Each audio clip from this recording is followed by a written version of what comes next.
Well, we've got some special guests. Some geese. We've got some geese from across the ditch. Look, I've had a few drinks, so just go easy on me, okay? Welcome, everyone. How do I start it? I don't know. That was fine. Oh, was it? Okay, I'll do that again. That's perfect. What's that with the arm and everything? Yeah. Yeah. Welcome, everyone, to the Backbenchers podcast. We are your hosts, Liv and Dan, and we're here to preview tonight Survivor Canberra Season 4. We're previewing the cast, and we're going to have a little chat about how we think everyone's going to do. Firstly, can you believe Season 4? Who would have thought? Wow. I know. Crazy. Can't believe it. I can't believe it either. We have some special guests here tonight. We've got Season 1, Survivor Canberra icon, third place up, Charlene. Welcome, Charlene. Hello, everyone. Lovely to be here. Thanks for coming. And we've got the icon himself from Survivor Canberra versus the world, the fifth placer, Adele. Oh my God, stop. That's so kind of you. Thank you so much for joining us, you two. Yeah, what a panel to preview Survivor Canberra Season 4, Mount Majura. Very exciting. Very exciting. How are you guys feeling about this cast? Firstly, Charlene, what do you think about like the overall vibe of the cast and how it stacks up against maybe other seasons? Oh my God. I've had the privilege of getting to meet a few of the cast members and do some sort of pre-season interviews with them. And one thing I have said to all of them is this is the best cast we've ever had. Hands down. Like, I am so excited to watch this season. It will be amazing. Yeah, I think like that's the general vibe of everyone that knows the cast and has been, you know, in the casting process and meeting all these people, that we're all just really excited to see how this plays out and all these personalities coming together, right? It could go, you can't, it's so hard to predict. It's so hard, isn't it? Like I was saying to you and Charlene, like I just have no idea what's going to happen. Like, Yeah. and like, are you the same? Like, Exactly the same. I have Yeah. no idea what's going to happen. And like, even the people we were like having to tell, sorry, like you have to be an alternate for the season because we've cast so many people, like they're amazing. Like everyone Right. was amazing this year. It was so hard to even pick. Yeah. Players. Yeah, like we could have had a few casts out of this casting pool. We had 110 people fill out the forms to apply for Survivor Canberra Season 4, which is well and truly a record compared to other seasons. So yeah, the depth of talent, I guess you would say, and the depth of amazing people that we have, even in the casting pool, is so good. So exciting. So very exciting. So we're going to jump right into it. What we're going to do is preview the Season 4 cast. We're going to go through the newbies first. So if you've been watching the preseason interviews, you will know that we've got some newbies and we've got some returnees coming back from Season 1, Season 2, and Season 3. And these are players that, I mean, we all just think deserve a second chance, right? People that, you know, may have been swap screwed or, you know, their time was just cut short for whatever reason, an injury, they deserve a second chance. So we're really excited about that as well. So we're going to go through the newbies first and we're going to place them into different categories, whether they're early pre-merge, late pre-merge, early post-merge, late post-merge, finalists, and a winner. And I can tell you that I'm going to be very wrong in my predictions, firstly, because this is so hard. This is so hard. Absolutely, me too. So introducing our first player, it's Adele. Adele is 31. She's from Canberra. She works for Outward Bound Australia. She lists her strengths as outgoing, personable, friendly. She says people will trust her easily, and she's stubborn and resilient. She says her weakness is that she takes things too personally and worries that sometimes her opinions might not be heard. Charlene, start us off, please. How do you think Adele is going to go? Well, I just want to say one thing. I absolutely love Adele. Being on the casting team, I was lucky enough to get to do her interview for the season. And the first thing I said to everyone on the casting team was, if there was a golden buzzer in this assessment pool, I would be using it on Adele because I absolutely loved her. I think she's amazing physically. She loves the outdoors. She's very used to doing a lot of physical activities. She's a very natural social person as well. She's very likable, very charming. I think she's going to do very well, and I'd be very surprised if she doesn't make it to merge. So I have placed her in the late post-merge stage. Are we doing it by stages, or are we going through each player? Have I just, am I? No, that's good. Yep, we'll do it by stages like that. Yeah, for sure.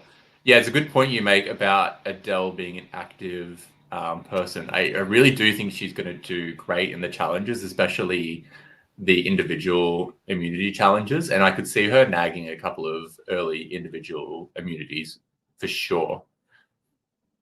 Eden, what are you vibing with Adele? Yeah, so when I watched her interview, I just fell in love with her. She is so likable. She's so fun. I want to meet her. Like, she seems so cool. I can't see her not breezing through the pre-merge.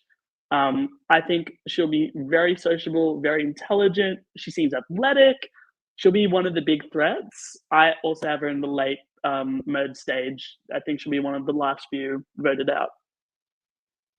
Yeah, so I can confirm I did Adele's preseason interview. So do you know when there's a little bit, when you meet someone for the first time, there's a little bit of, awkwardness, like, oh, hi, how are you? A little bit of small talk.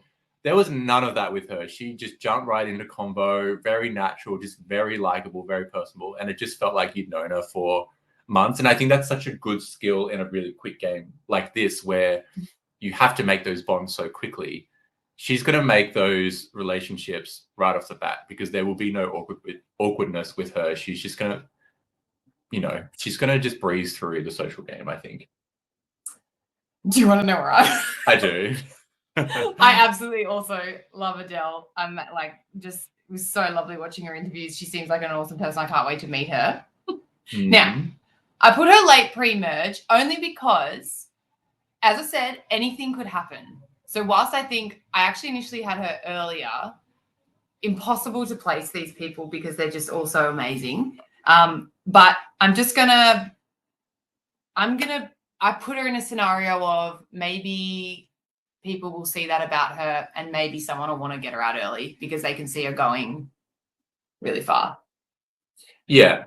I mean, I agree to an extent, but I don't think Adele is going to boss the strategic game. I think she's going to be really social, but I don't think people are going to view her as a threat until later she gets to the merge and she starts winning immunities. Mm-hmm. It's kind of like I'm comparing her a little bit to Sabrina from season 3, whereas people will eventually realize that she's social, she's likable, she's strategic enough.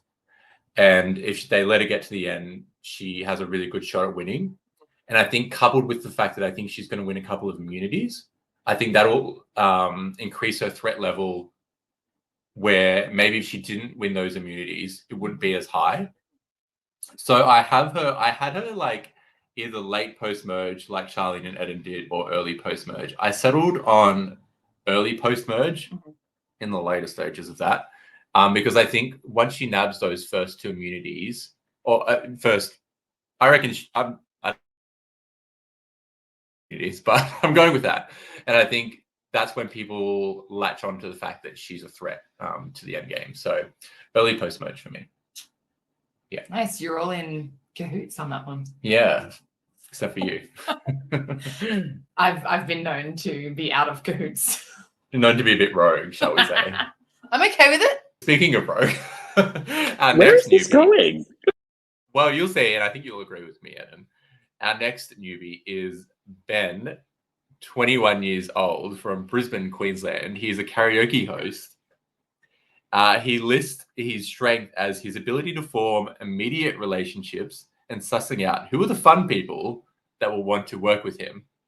He lists his weakness as that he can't sit still for too long, and he thinks sitting in one alliance for too long will be too boring, and he'll have to flip eventually. You were meant to do that one. I know. I'm being rogue as well because we were meant to take turns introducing people, but I just feel like I had a good segue, so I ran. Yeah, so speaking of rogue players, I think Ben is a bit of a rogue player. Eden, you know Ben quite well, so maybe you can start us off with Ben. Yeah, so Ben has been one of my close friends for a few years now, since we played in Org together, and he blindsided me. Everything Ben says about himself is completely true. He cannot sit still. He will flip, he will flop, he will do whatever just because he's bored. Like, it's not like he's trying to get a resume or he's trying to do anything or impress anyone. He would just get bored and be like, I need to do something. He's got so much charm and likability. Like, I think people will fall in love with him straight away and want to work with him. And then he'll get to the merge and just start flipping on everyone and trying to do the most crazy stuff because he's like, come on, we're here, let's do it. So yeah, for that, I think Ben will be, mid-merge wasn't a category, but so I have him technically as a late post-merge, but like mid-merge for me. But when everyone's just like, what is this guy doing? And they just take him out. And also, just one correction, as of this week, he's no longer a karaoke host. He's a little bit unemployed. Fun employed. Fun employed, yes. Fun employed. Yes. Eden, do you think there's any situation where Ben can win the game, or does the randomness of his gameplay catch up with him eventually either way? Like, never say never, but no. He's not. I love him, but he's not. I don't think he's playing to win. He's playing to enjoy himself and have a good time. The randomness is going to catch up because, like, at some point, everyone's going to be like, what the hell, Ben? What's going on? He won't stay loyal to anyone. I actually had Ben to win. Did you? Not for quite a while because I mean, you have good insight into, I didn't have that kind of insight, but I don't know. I really like him. I can't wait to meet him. I think he's really smart. I think he obviously knows how to play games. And I think the fact that, he does want to have a good time and sort of, I don't know, shake things up. And I don't know, maybe that'll just, who knows? Maybe I have him late post-merge though. Yeah. You have him late post-merge. Yeah. Yeah, okay. But I did think maybe he might win. Interesting. Yeah, I kind of agree with you, Eden, in the sense that I think he gets away with the randomness for a while because he is so likable and people will be like, oh, shucks, it's just Ben. Like, he's just fun. But I think eventually people want to take that chaos out of the game. And I think when people generally do that is early post-merge. I think those random wild cards and chaotic players, I think people go, okay, this is the time to take them out because we need some stability and we need to start setting up our end game. And a lot of the merge boots or around the merge boots have been those wild cards that people go, okay, they're chaos, they're random, we don't know what to do, so let's take them out now because we need to start, setting up our end game. And so for that reason, I have him early post-merge. What do you reckon, Charlie? I'm very much in the same boat as Eden and you, Dan, as well. He's actually my favorite player. I normally don't have favorites. As you guys know, I can never pick a favorite, but having met him, I actually said to him, he's a similar experience to what you had meeting Adele, but he's just such a disarming person. And as someone who I would say I'm a social player, having talked to someone like him, I actually was I would find it very dangerous to play with him because he is so likable. He's so charming, as you said, Eden. But because he's out here to make big moves, he wants to have a lot of fun. He's going to bring a bit of chaos that people will need to take their game a bit seriously and go, you know what? We can't handle this chaoticness right now. We're going to need to think about our end game. And so, I did place him in early post-merge. But in saying that, I also think he's very intelligent And if people don't take him out, and for some reason he has the ability to make big moves but fly under the radar, which he could, because I think he's a bit of a wild card, he also has the ability to win. So yeah, I've placed him at early post-merge, but I swear like half of the cast could easily be put down as winners. So this will be something I repeat throughout the whole night, to be honest. Yeah, me too. Yeah, I So just think excited that for Ben, him. like Ben is one of those players that knows what he needs to do to get to the end. He just doesn't necessarily want to do that. So I think that will cause his downfall, which he will be okay with, because as long as he's good TV, that's really all he cares about, I think, which is great for us because that's what we love watching as well, right? Like that makes our life entertaining. So very excited for Ben. He's Is he going to make the show super fun. I just want to read out this quote from his interview as well. I think it was from his casting interview, actually. He says, "I want to be the player to set the tone. I love to lose the first challenge, and I'll throw names out from the get-go." So if we see Ben's tribe going to the first tribal council, we could be in for a very chaotic first vote and a very interesting first tribal council, which, oh my God.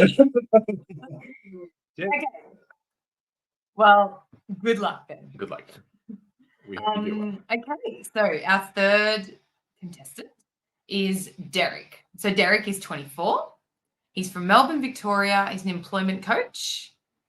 And did you read out these? I read out the last two. Oh, the last two, sorry. Yeah. So his strengths are he's self-aware, will find his pocket and sit in it. And when people least expect it, he'll surprise them.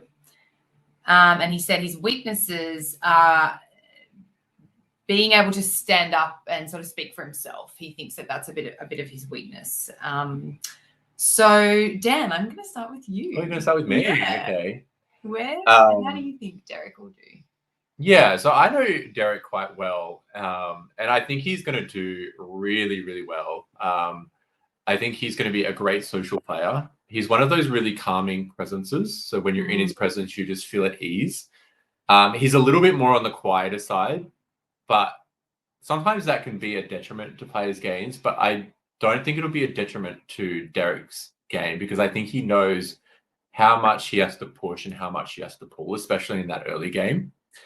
Yeah, Derek is sort of right in saying that he sometimes doesn't stand up for himself. He's a little bit of a people pleaser, but I don't think that's necessarily a bad thing in Survivor, especially in the early game where he will seem amenable, and he will go with the flow a little bit. And I think people won't clock him as a threat until that really late post-merge. I actually have him like in the 4th, 5th position, sort of similar to an Eden style of character where he's really likable, really social, and he's doing a lot of things, but people don't necessarily clock that because there's other people that they're focusing on first. And then all of a sudden it's final 5, final 4, and they're going, shit, like we need to get rid of Derek now. Otherwise, if he gets to the end, he could win. Yeah. And then they're like surveying all these things that he's done and going, actually, he's done so many things and he's created this resume so quietly and so smartly that all of a sudden he has this great big resume to win. But I do think he gets clocked eventually. Yeah. Charlene, what about you? Well, following on from that, I definitely think he is all of those things that you just said. And I think he's that beautiful middle ground in this cast. As you kind of referred to at the start, like we've had an amazingly, broad range of talent that's come forward, right? So I think we have a very diverse cast, which is really fun. And I think because he is so smart and he's going to quietly build up his resume and not appear so outwardly threatening, I have put him down as my winner. Wow. Yeah. Yeah. Ding, ding, I think he is so articulate, and I think his humility will actually bring him quite well. We've got a lot of big personalities. We've got a lot of big physical players and things like that. And I think he's just that beautiful middle ground, and people will just naturally warm to him And I just think he'll speak so well at the final tribal council. So I was like, he just has such a good chance of winning.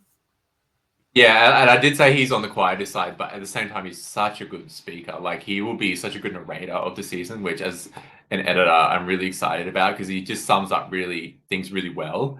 And I think he'll be able to sum up his strategy and his pitches to other people when they're going to tribal council really succinctly and just really smartly as well. Yeah, and I reckon when you say someone's quiet, like when I've not met Derek, but I loved his interviews and everything. I don't necessarily describe him as quiet, even though I feel like maybe quiet's the wrong way of saying it. Maybe Yeah. I'd mean he's just a bit more soft spoken. I think that's what it is because, Yeah. and I think sometimes there are other, like when I think of Survivor in general, like there are lots of soft spoken players who I just, that is such a strength in the game. And I agree with those sentiments. Like I think people will really like him. I feel like he's going to go really far. I had him like at the finalists. So I had him as finalist. Yeah. I didn't have him as a winner, but I did have him in the finalists because I think he will just, I think he'll do really well spoken. I think he'll be able to talk really well in tribal council. I think he would be able to talk someone in or out of something, reason with people. Yeah, I think he'll just. So why do you think he gets to the final but doesn't have that winning game? Is there any particular reason you have? Because not really. Like I feel like my winner changed about 60 times because it's just such a strength. Like it's so. I think there's and you just like you said, you put so many different scenarios of who might be with who gets screwed at what stage, who wins challenges, who wins there's so many different things. Yeah. I mean, I think he could be a winner for sure. Right. Eden, what about you? Eden, you know Derek quite well as well. You know a lot of what's going on here. Fun story is that Derek and I did one university class together 5 years ago. And we had a group of friends from that and blah, blah, blah. And then we never saw Derek again because he took the class as an elective and it was our major.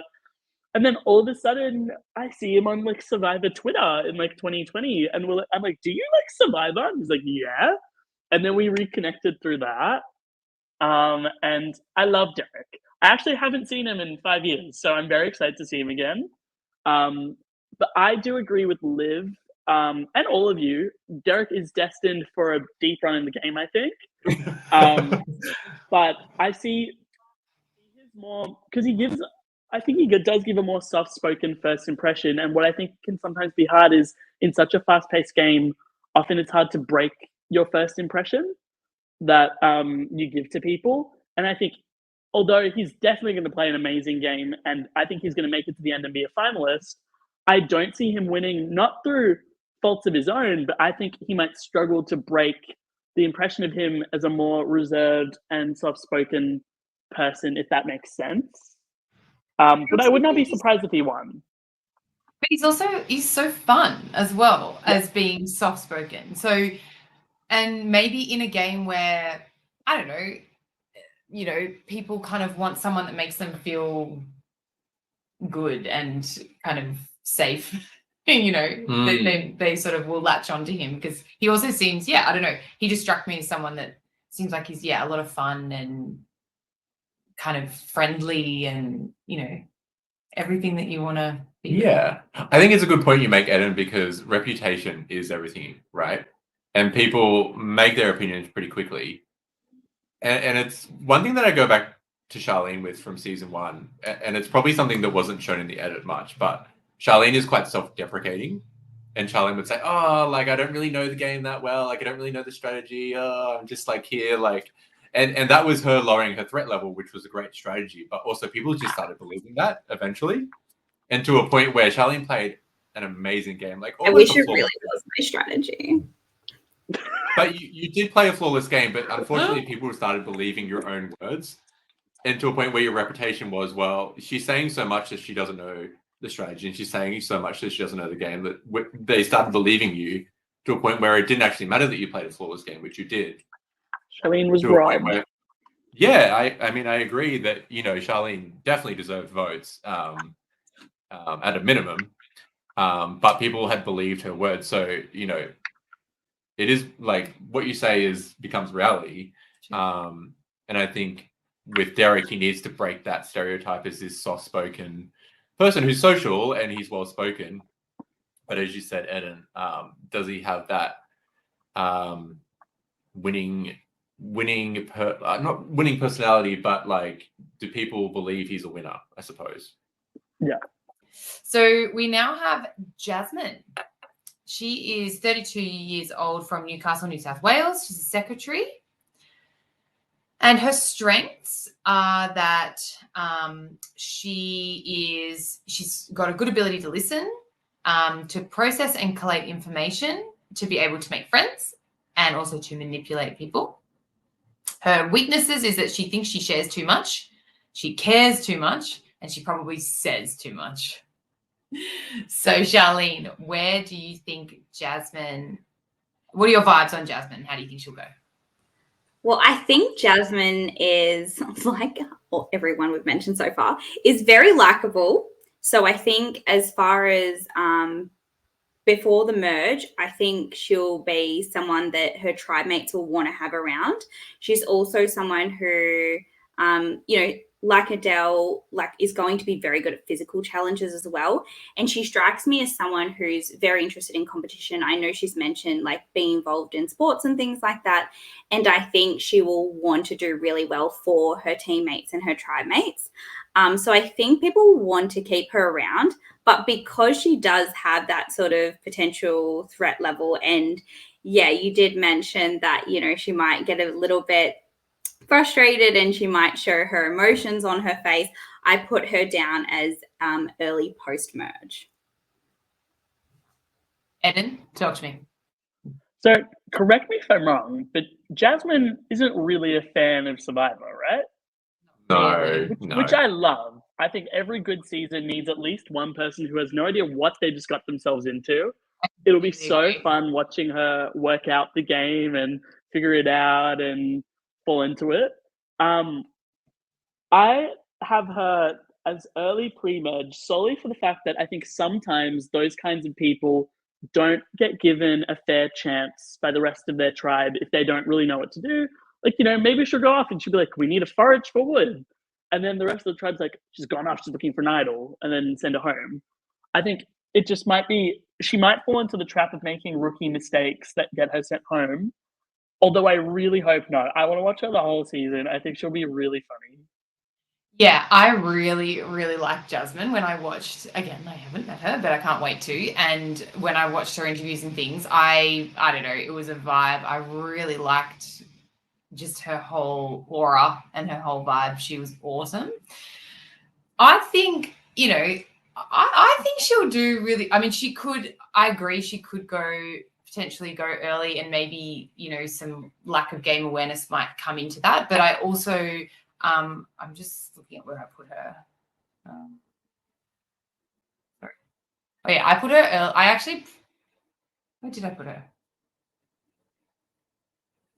Sorry. Oh, there we go. I put her early post-merge. I don't really know why.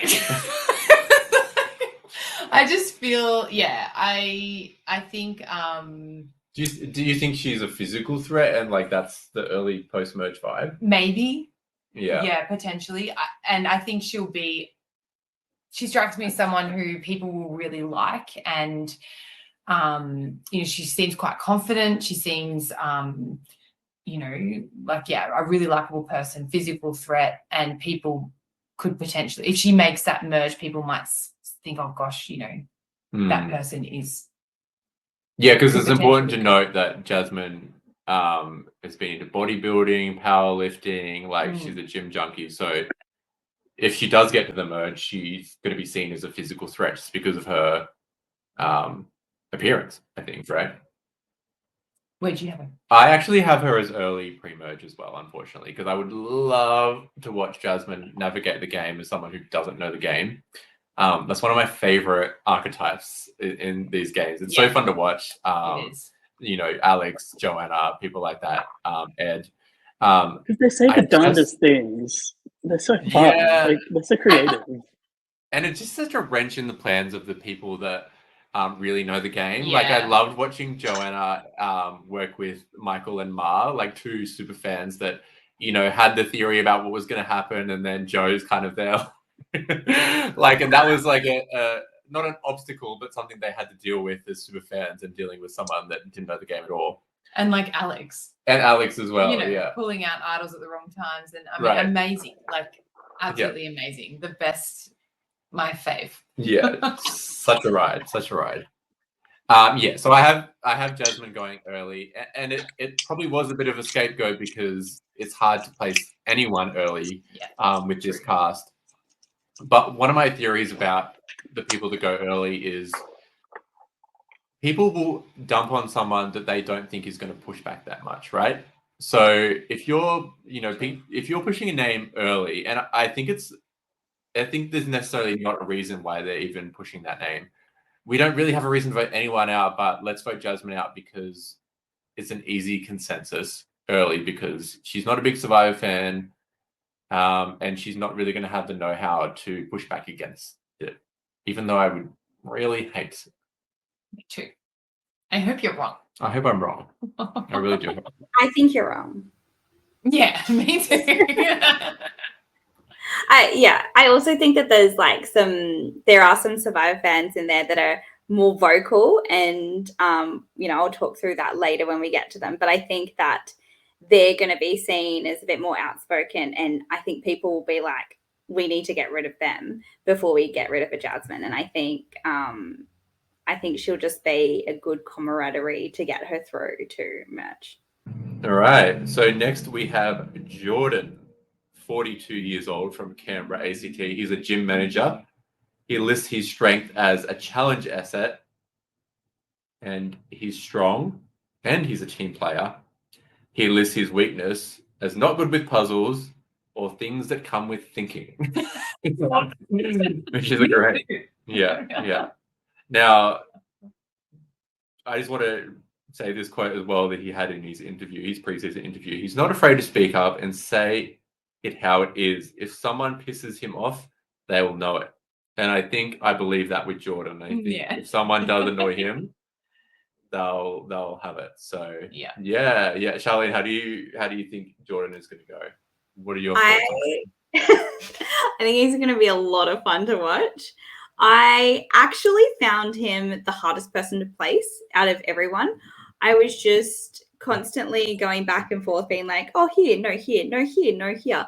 Because I feel like that's his personality as well. Like, he is very much like, he could be your best friend, but then he could also just be like, nah, I'm over this. Like, and like just give best friend or worst enemy. Yeah, exactly. And I think that kind of like a similar reasoning as what I gave for Jasmine just now, but I think he's going to be kind of someone fun and like sociable at the start.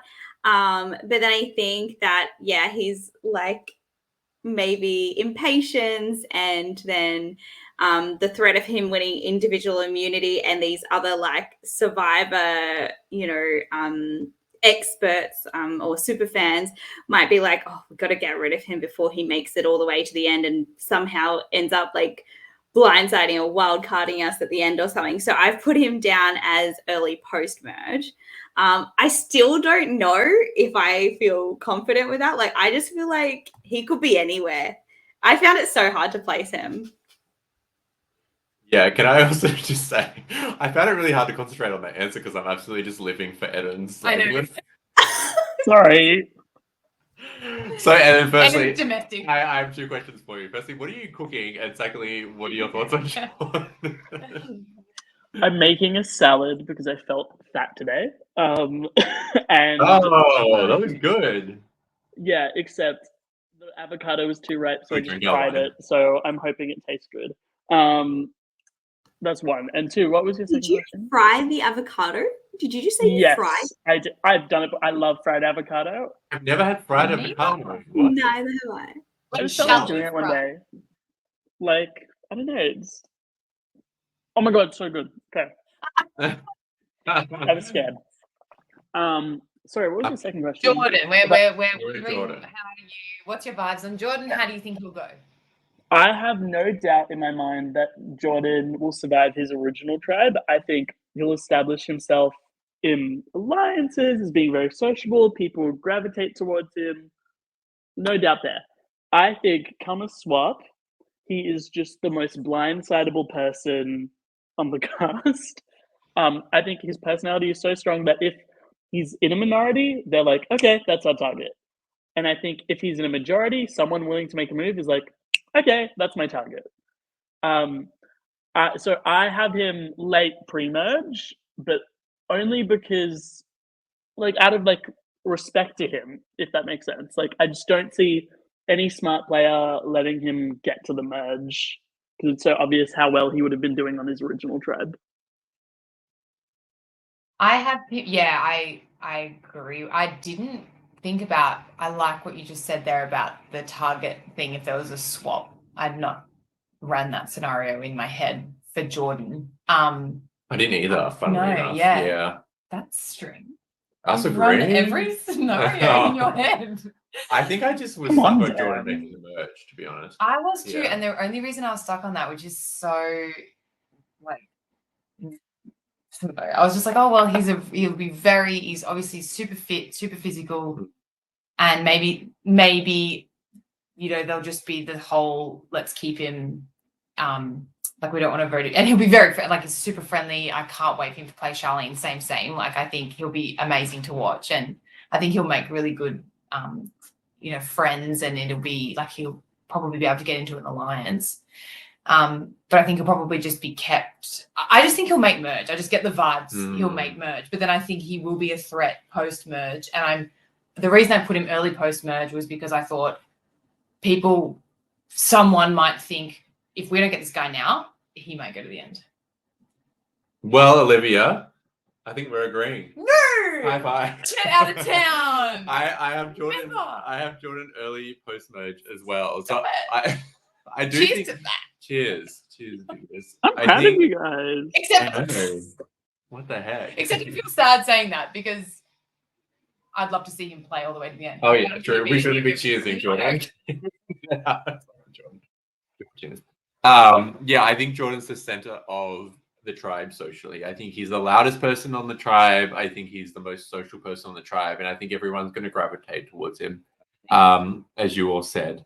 I was just stuck on Jordan as an early post-merge boot because he's a gym manager. He's obviously quite strong. Like he looks like buff. And I think people are going to see him as that, stereotypical, he's going to win all the challenges. We need to get him out now before he starts winning more. And I think the first opportunity that people get to get him out post-merge, I think they're going to take it. But I think for Jordan, if he really establishes those really tight social bonds that he obviously can because he's such a likable, friendly person. He could also make it to the end. Like he could be an Ed type character that, wins a few challenges because they didn't get him out and then he gets to the end, but also maybe doesn't have the know-how of how to pitch at a final tribal council. See, Jordan's another player as well who he's, I believe, not a fan of Survivor. Not a big fan. No, I think he knows enough, but yeah. So with that knowledge, if he was a massive fan, maybe he would be able to maneuver himself a bit more. Maybe not being a huge fan, and maybe I don't know, not knowing what he's kind of getting himself into in a sense. Yeah. He might find that hard post merge. I don't know.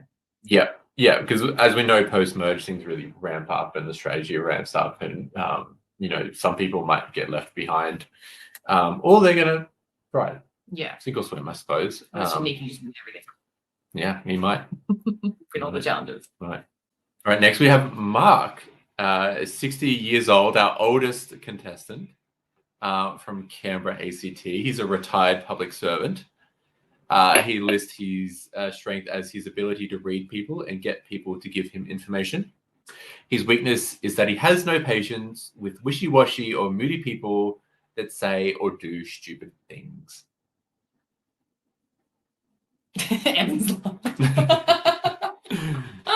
Now, he also said in his interview, he wants to work on the young people as he thinks they'll be the hardest nuts to crack. So he's going to be working on his relationships with the young people as a 60-year-old.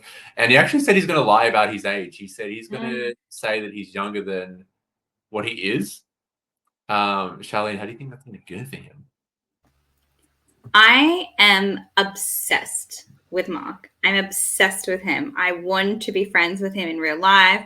I want him to come out with making friends with everyone. Like, I just think, like, in the game, in real life, like, he's just gonna, like, everyone's gonna love him. He is so intelligent. He has, as in his words, he's, you know, interrogated essentially or interviewed in his line of work over his, you know, impressive career, tens of thousands of people. He is literally paid to get information from people, extract information, and also to be able to lie. But he's also, you can tell, a genuinely good guy as well, and a genuinely nice person. And he doesn't come across as a person that will misuse information, which I think is just going to be such a huge asset to him. However, I think that kind of like what Eden was saying earlier about Jordan, but I think this of Mark, I think that he will be so likable in his original tribe. And I don't think they're going to pick up on any of those things about him. But then if there's a tribe swap, I just don't know how well he's going to do if he loses potential alliance members or people that he built an original relationship with.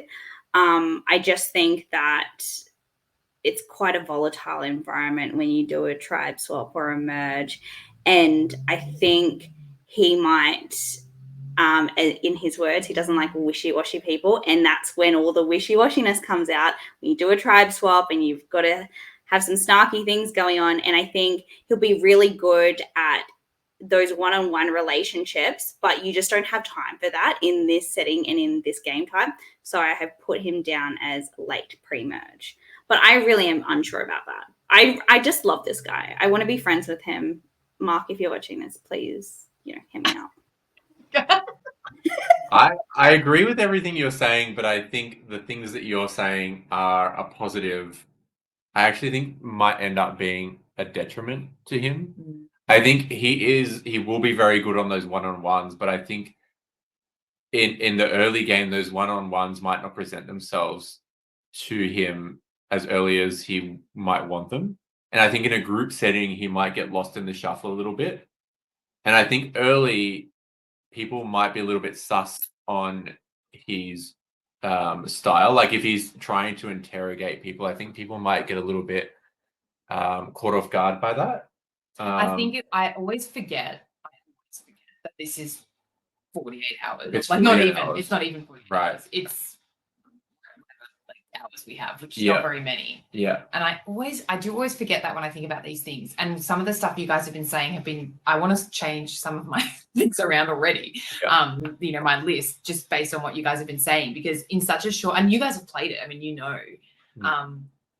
and you can correct me if I'm wrong, but yeah, it's that you've got to first, I think Eden said first impressions, and it's got to happen so fast. Yeah.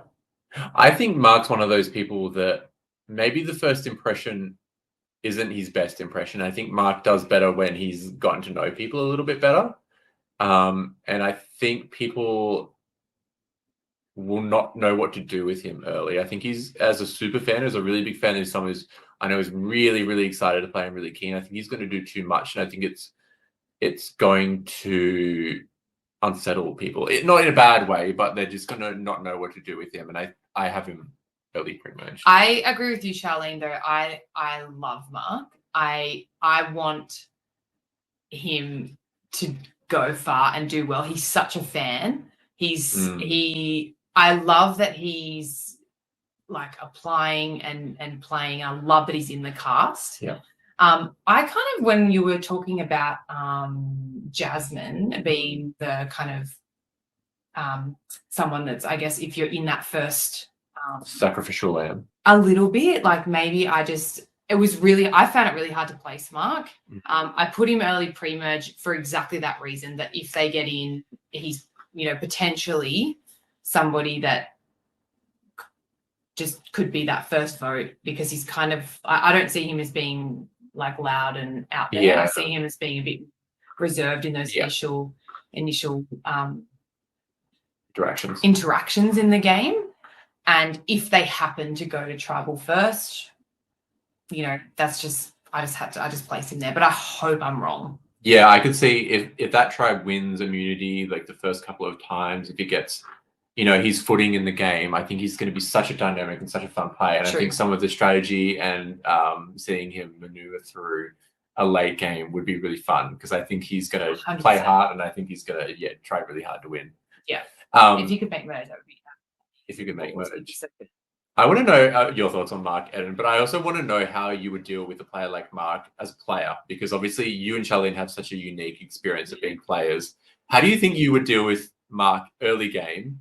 And would you move forward with him? Would you work with him, or what would you do with Mark? It's interesting because when I saw Mark's interview, like I was like, he's amazing. Like, same as Charlene, I'm just like, this guy's so cool. I think in the game we wouldn't work together though. I don't know, because also my season, me and the older guy in the season had a big rivalry, and that obviously Mark's his own character. He's his own person. It's different. I just see, because Mark, as he said in his thing, he's not going to take no nonsense from anyone. He's a straight shooter, and he's going to play the game he wants to play. And I feel like other people that are going to do exactly that may clash heads with him. I do think, though, he will be loved and revered on his original tribe. No doubt about that. They'll become obsessed with him. I was debating where to put him, because in one part of my brain sees him making a deep run, playing really strategically, and going almost all the way to the end, getting cut at the late merge. And one part of me sees him having unfavorable swap, getting clocked, getting sent home, simply sometimes because even if people don't think that way, they kind of do have biases against older players. Yeah. So it may not even necessarily be his fault. It might be. Who knows what's going to happen? But I did settle on him as late pre-merge. For that reason, he's quite visible. He's not going to back down, and that might cause him to rustle some feathers at a swap.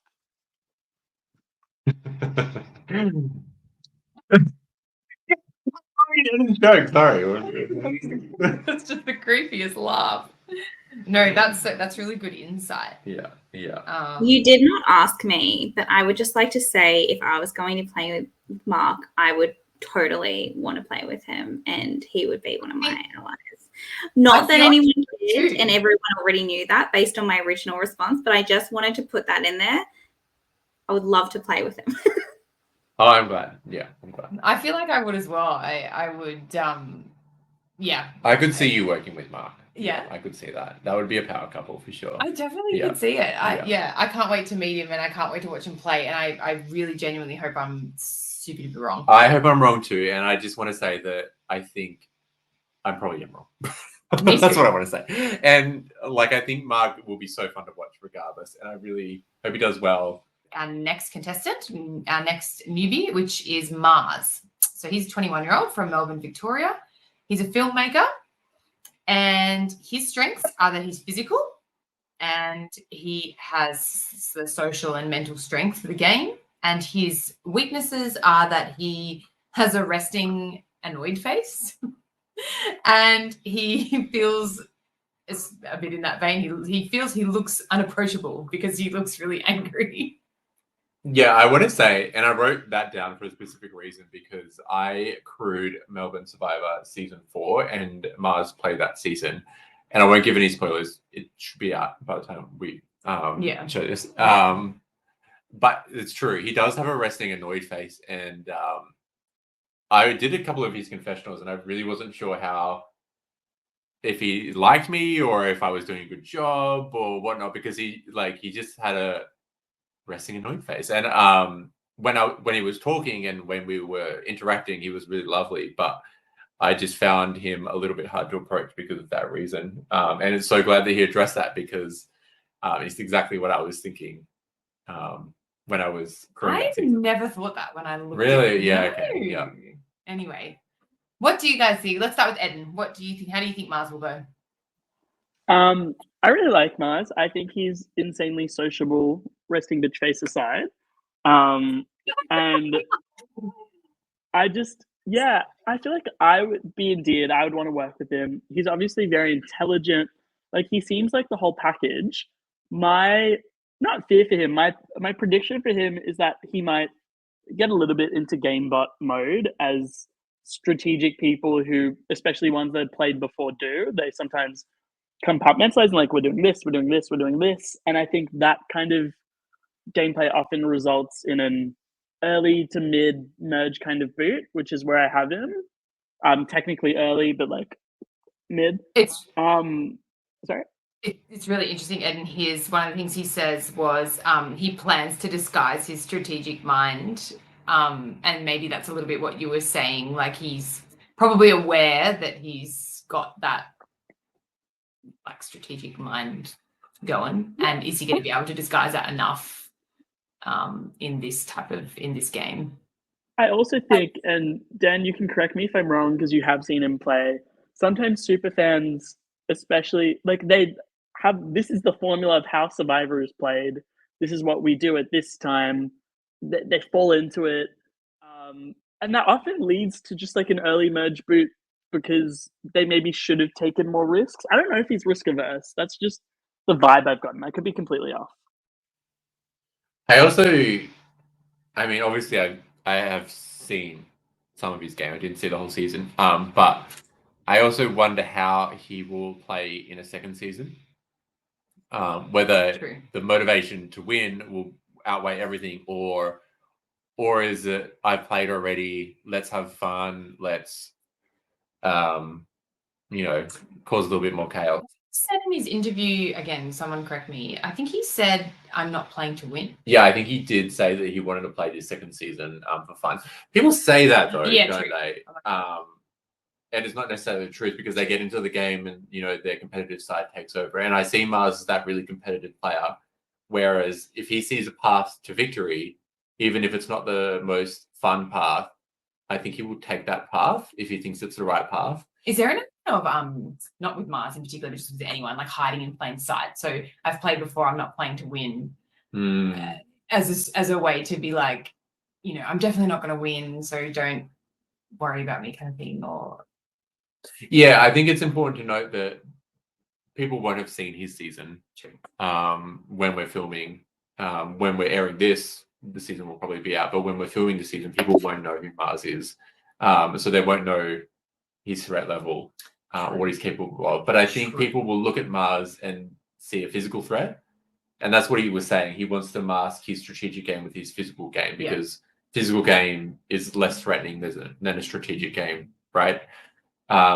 With people that know the game. So I have Mars as late post-merge because I think those physical threats, it does catch up with you eventually. And I think he will probably win a couple of immunity challenges. And I think eventually his strategic game will be too obvious, and I think people will clock him before the final travel council, which I don't think people will let him get to. Yeah, I had him as early post-merge, but again, just because I had no idea where to put him, I love Mars so much. I can't wait to see him play. I just love his vibe, everything about him. I can't wait to meet him. Can't wait to watch him play. I think he is super threatening. I think he could get all the way to the end. I don't think people will, like most people probably won't want to see him be there because I think he's going to be great. And so that's why I just had him like getting out early post-merge. But it's also what Eden said, right? Like he's very obviously the full package. Like he's likable, even though he's got that resting bitch face. Like he's likable when you talk to him. Yeah. He's got a nice nature. Yeah. He's obviously going to be good at the physical challenges. And he's obviously got a strategic game, which I know he's trying to hide that, but I think it would just be too obvious at the end. So those like full packages, as we know, they get to fifth or eighth, they get to the 5th, 8th zone, and then people go, well, we can't let them go any further because they're the full package, right? I think that's why I put him definitely making merge, but maybe going sometime close to the merge. Yeah. I don't know. Early post merge, yeah. What about you, Charlene? So I actually had Mars originally there, and then something chaotic just happened to my brain. And I was just like, nah, just like move everything everywhere. So yeah, for all those exact reasons that you literally just said, Liv, I had him at early post-merge. But then I was like, you know what? As much as he's saying he's not there to win, I think he actually, like, if you actually watch his interview, he's so hungry to win. Like, Yes. and he's a triple threat. He has literally everything, but I also think he has this subtlety of, though he physically appears like, you know, he might win some physical immunities, I think he also is just very smart, and I think he won't be afraid to stab people in the back.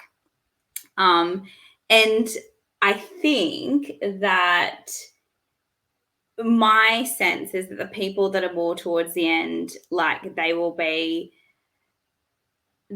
want to stab people in the back, but not in the same way. Like I think he'll just do it like very coldly, which I admire because I can't do that. But I also have something to say about that. True. But I also don't think that I don't want to spoil too much about where I'm placing everyone else, but I just think he's super hungry to win. But I don't think I think you said something similar, Liv, but I don't think people will like be as soft or as warm to him winning. So I placed him as a finalist. Wow. I feel like I'm throwing all these things out there and no one's saying anything. Like, I disagree. I think if Mars gets to the end, he wins. I don't see anyone beating. I don't see anyone beating him. Yeah. No. Well, because hard disagree.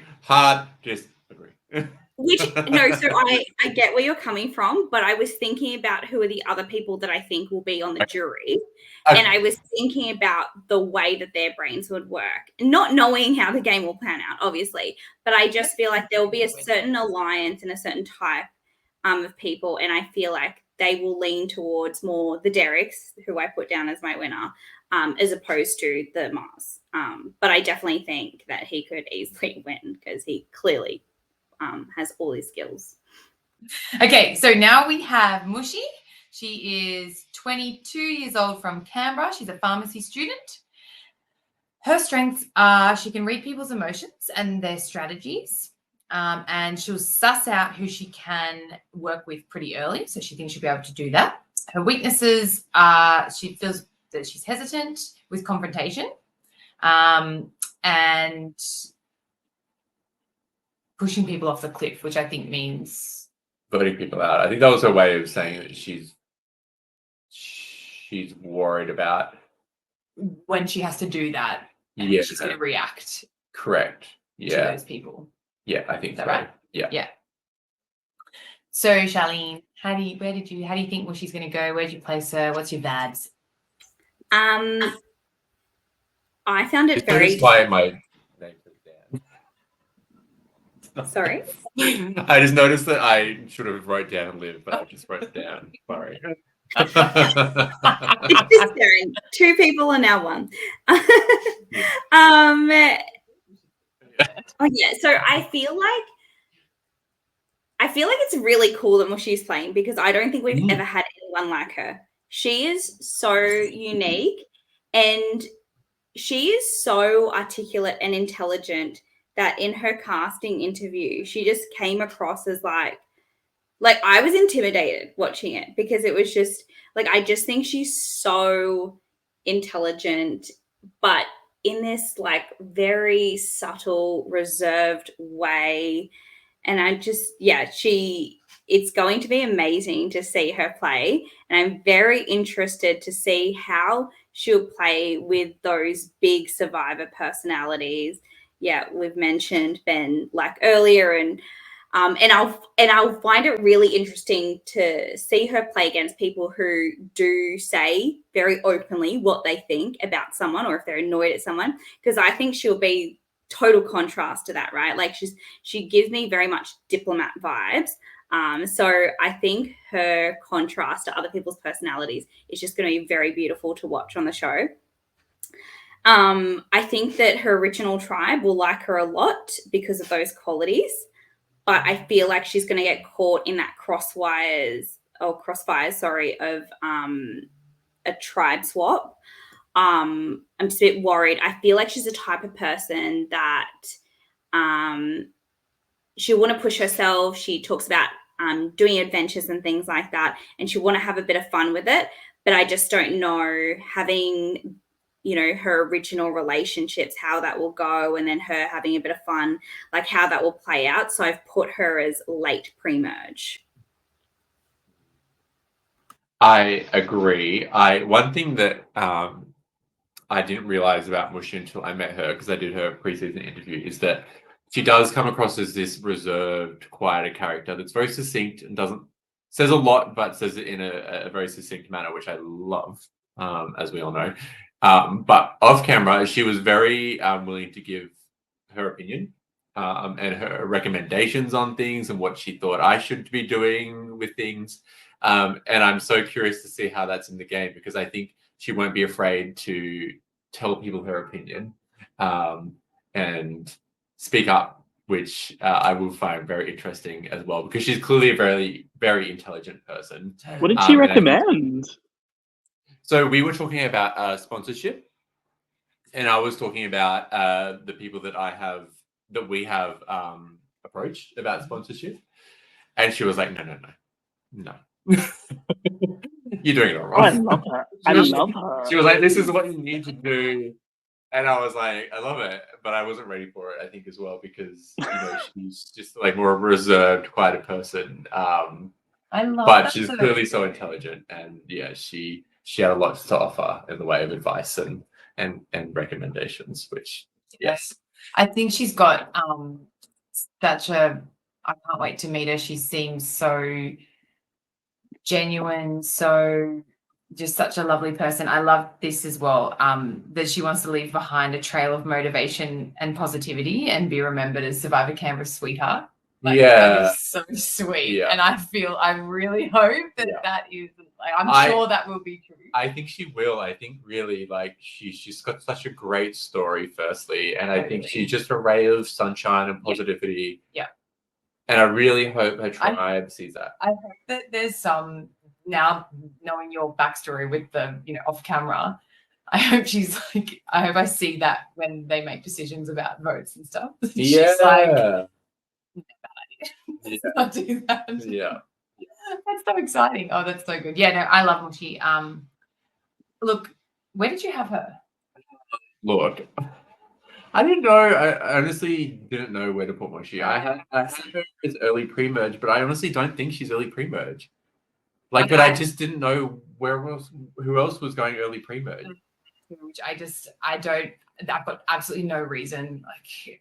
I honestly don't have a reason for it apart from the fact that when you meet her, she's more quiet and reserved than other people. Yeah. And I think that's the downfall of early boots sometimes. That's really it. And I honestly think that some of those bigger players and that some of those smarter players will actually take Mushy under their wing.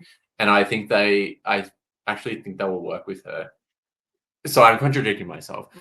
I just think if they haven't done that yet, she'll be an early boot. If they've done that already and she has a little bit of time, I think she's going to do really well. Yeah. Eden, what did you think? What were your vibes? So first, I want to say that I think I'm literally most excited to see Mushy play out of everyone. I'm so curious to see what she does. So excited to watch her confessionals. I'm just so happy she's on the cast. The way I see Mushy is a Pia Miranda type player.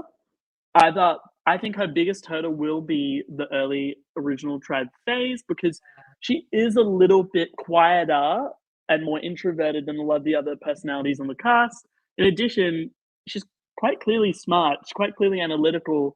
So if you're looking to get rid of people, she might be someone that a lot of people decide on, which I hope not. But I think if she manages to get past that stage, she's locked for the end game. She'd be so amazing. No one would see her coming. I could see her being a smiling assassin. I could see all of that. And she's not a huge Survivor fan, is that right? That's correct. Yeah. But I think I get the vibe that she's so Switched on and capable, she won't get overwhelmed by what's happening. I think she will like actually slip into it.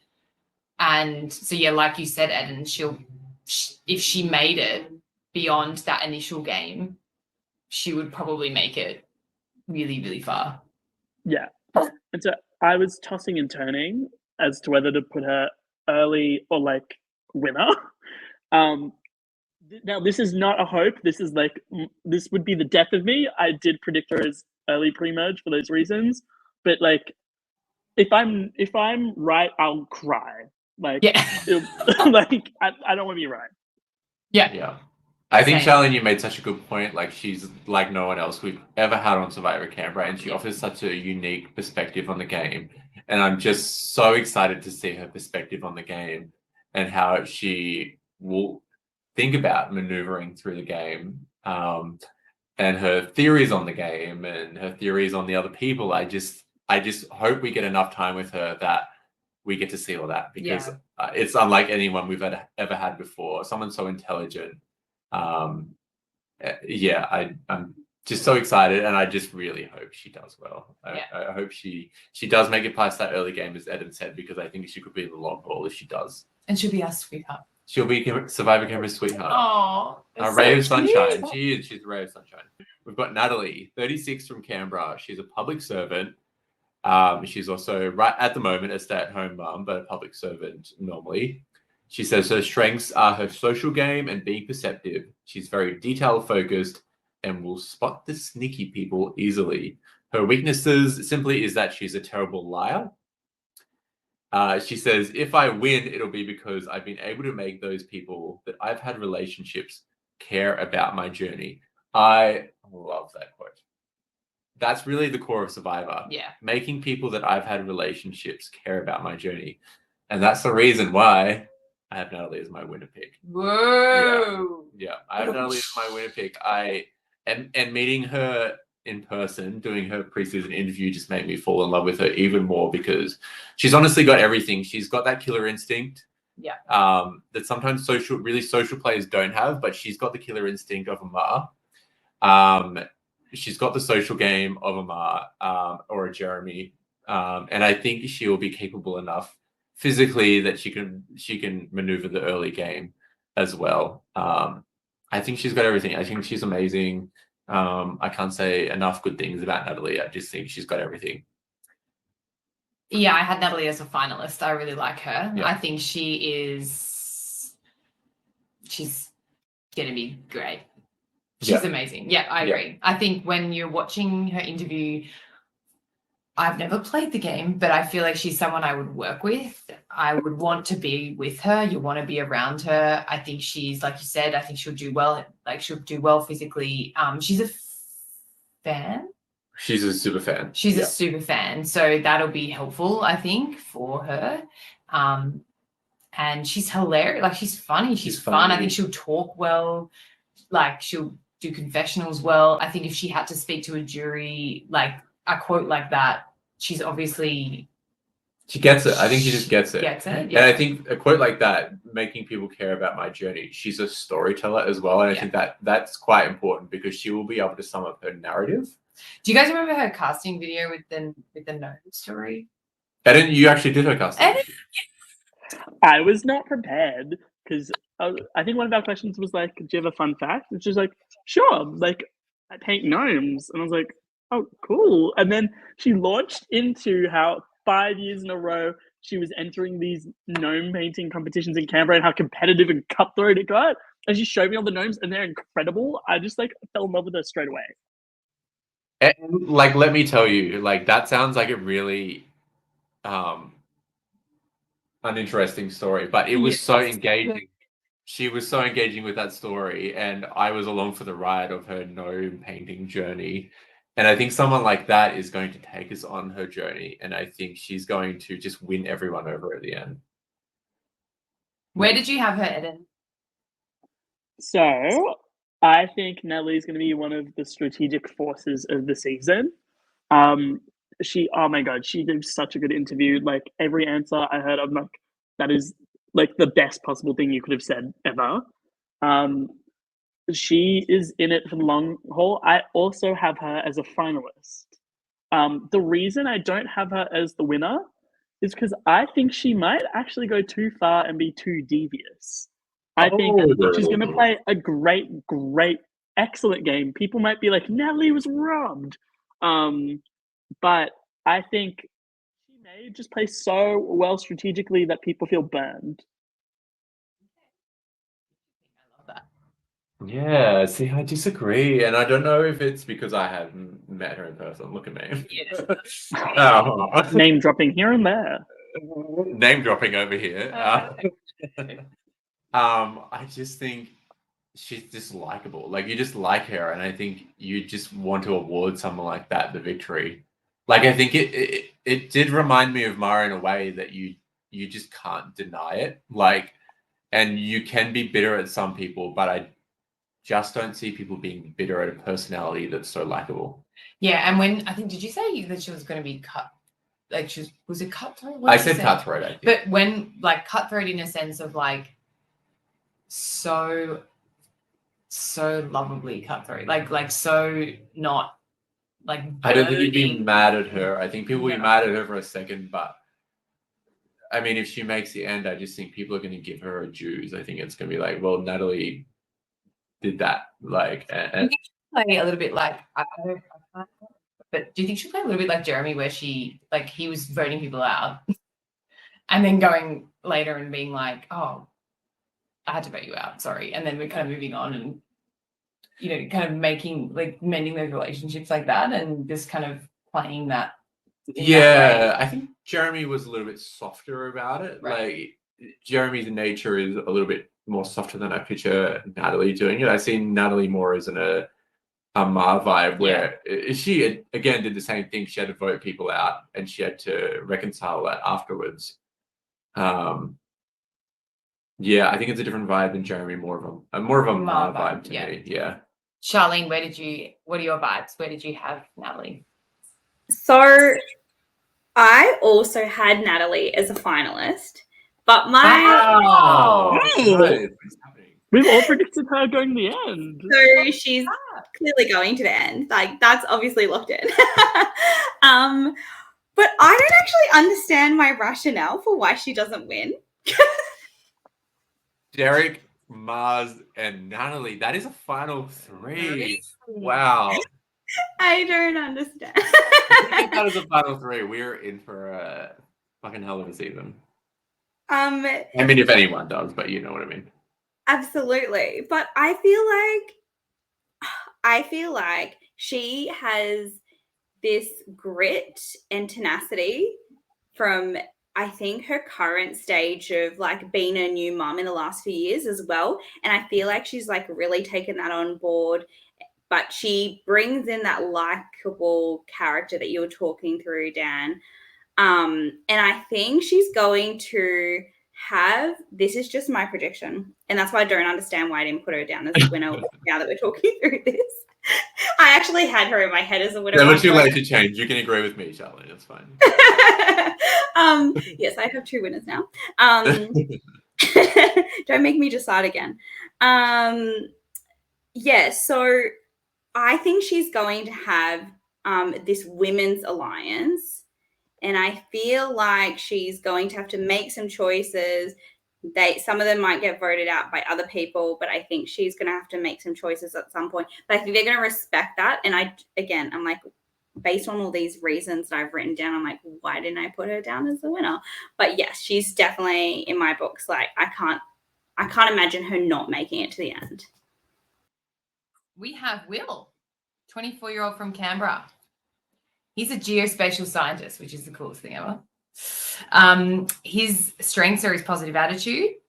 And he says, when you're in difficult situations, a positive attitude can present opportunities at every single stage of the game, which is true. And his weaknesses are that he's indecisive and he doesn't really have a poker face. So, Eden, what are your vibes on Will? Will seems like amazing. Like, just so sociable, so charming. I feel like you can't help but like him. and want to work with him. I don't think he's going to come off as too much of a threat or too much of like a chaotic player in the beginning, and that's going to be really advantageous for him. I see him not struggling even remotely to get to the merge. And I don't think he's going to be one of the people that get initially targeted in some of that crossfire at the beginning. I think he goes late post-merge when people are just like, oh yeah, it's about time we got him out. Everyone likes him. Like if he gets to the end, he's going to win. Yeah, but he's so fun. Nice. What about you, Charlene? What were your vibes on Will?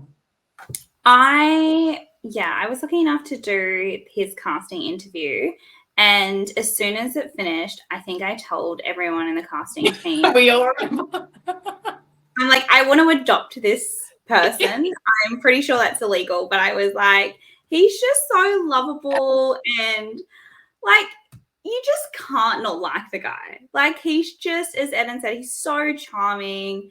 And I just think everyone, whoever plays with him, any of these personality types, they're all very different, but any of these personality types, like he can just gel with all of them. And I think he can be in this alliance and he can be in that alliance, and it'll work seamlessly for him. And he's intelligent and strategic enough to make it work somehow. So I see him doing very well. I've got him at late post-merge, but, I wouldn't be surprised if he does better than that either. Like, he's going to be a really great player to watch. I agree with everything, obviously. I think the best way to describe Will is that he's everyone's little brother, right? And I think he's going to fit into that archetype where everyone will want to be protective of him because he's so likable and he's so charming. But he's not the threat, right? Because he's like that really likable little brother. So I think if he's in a majority alliance, he's not the biggest threat in that alliance. I think if he's on the bottom, people will be going to him first to work with him if they need a number.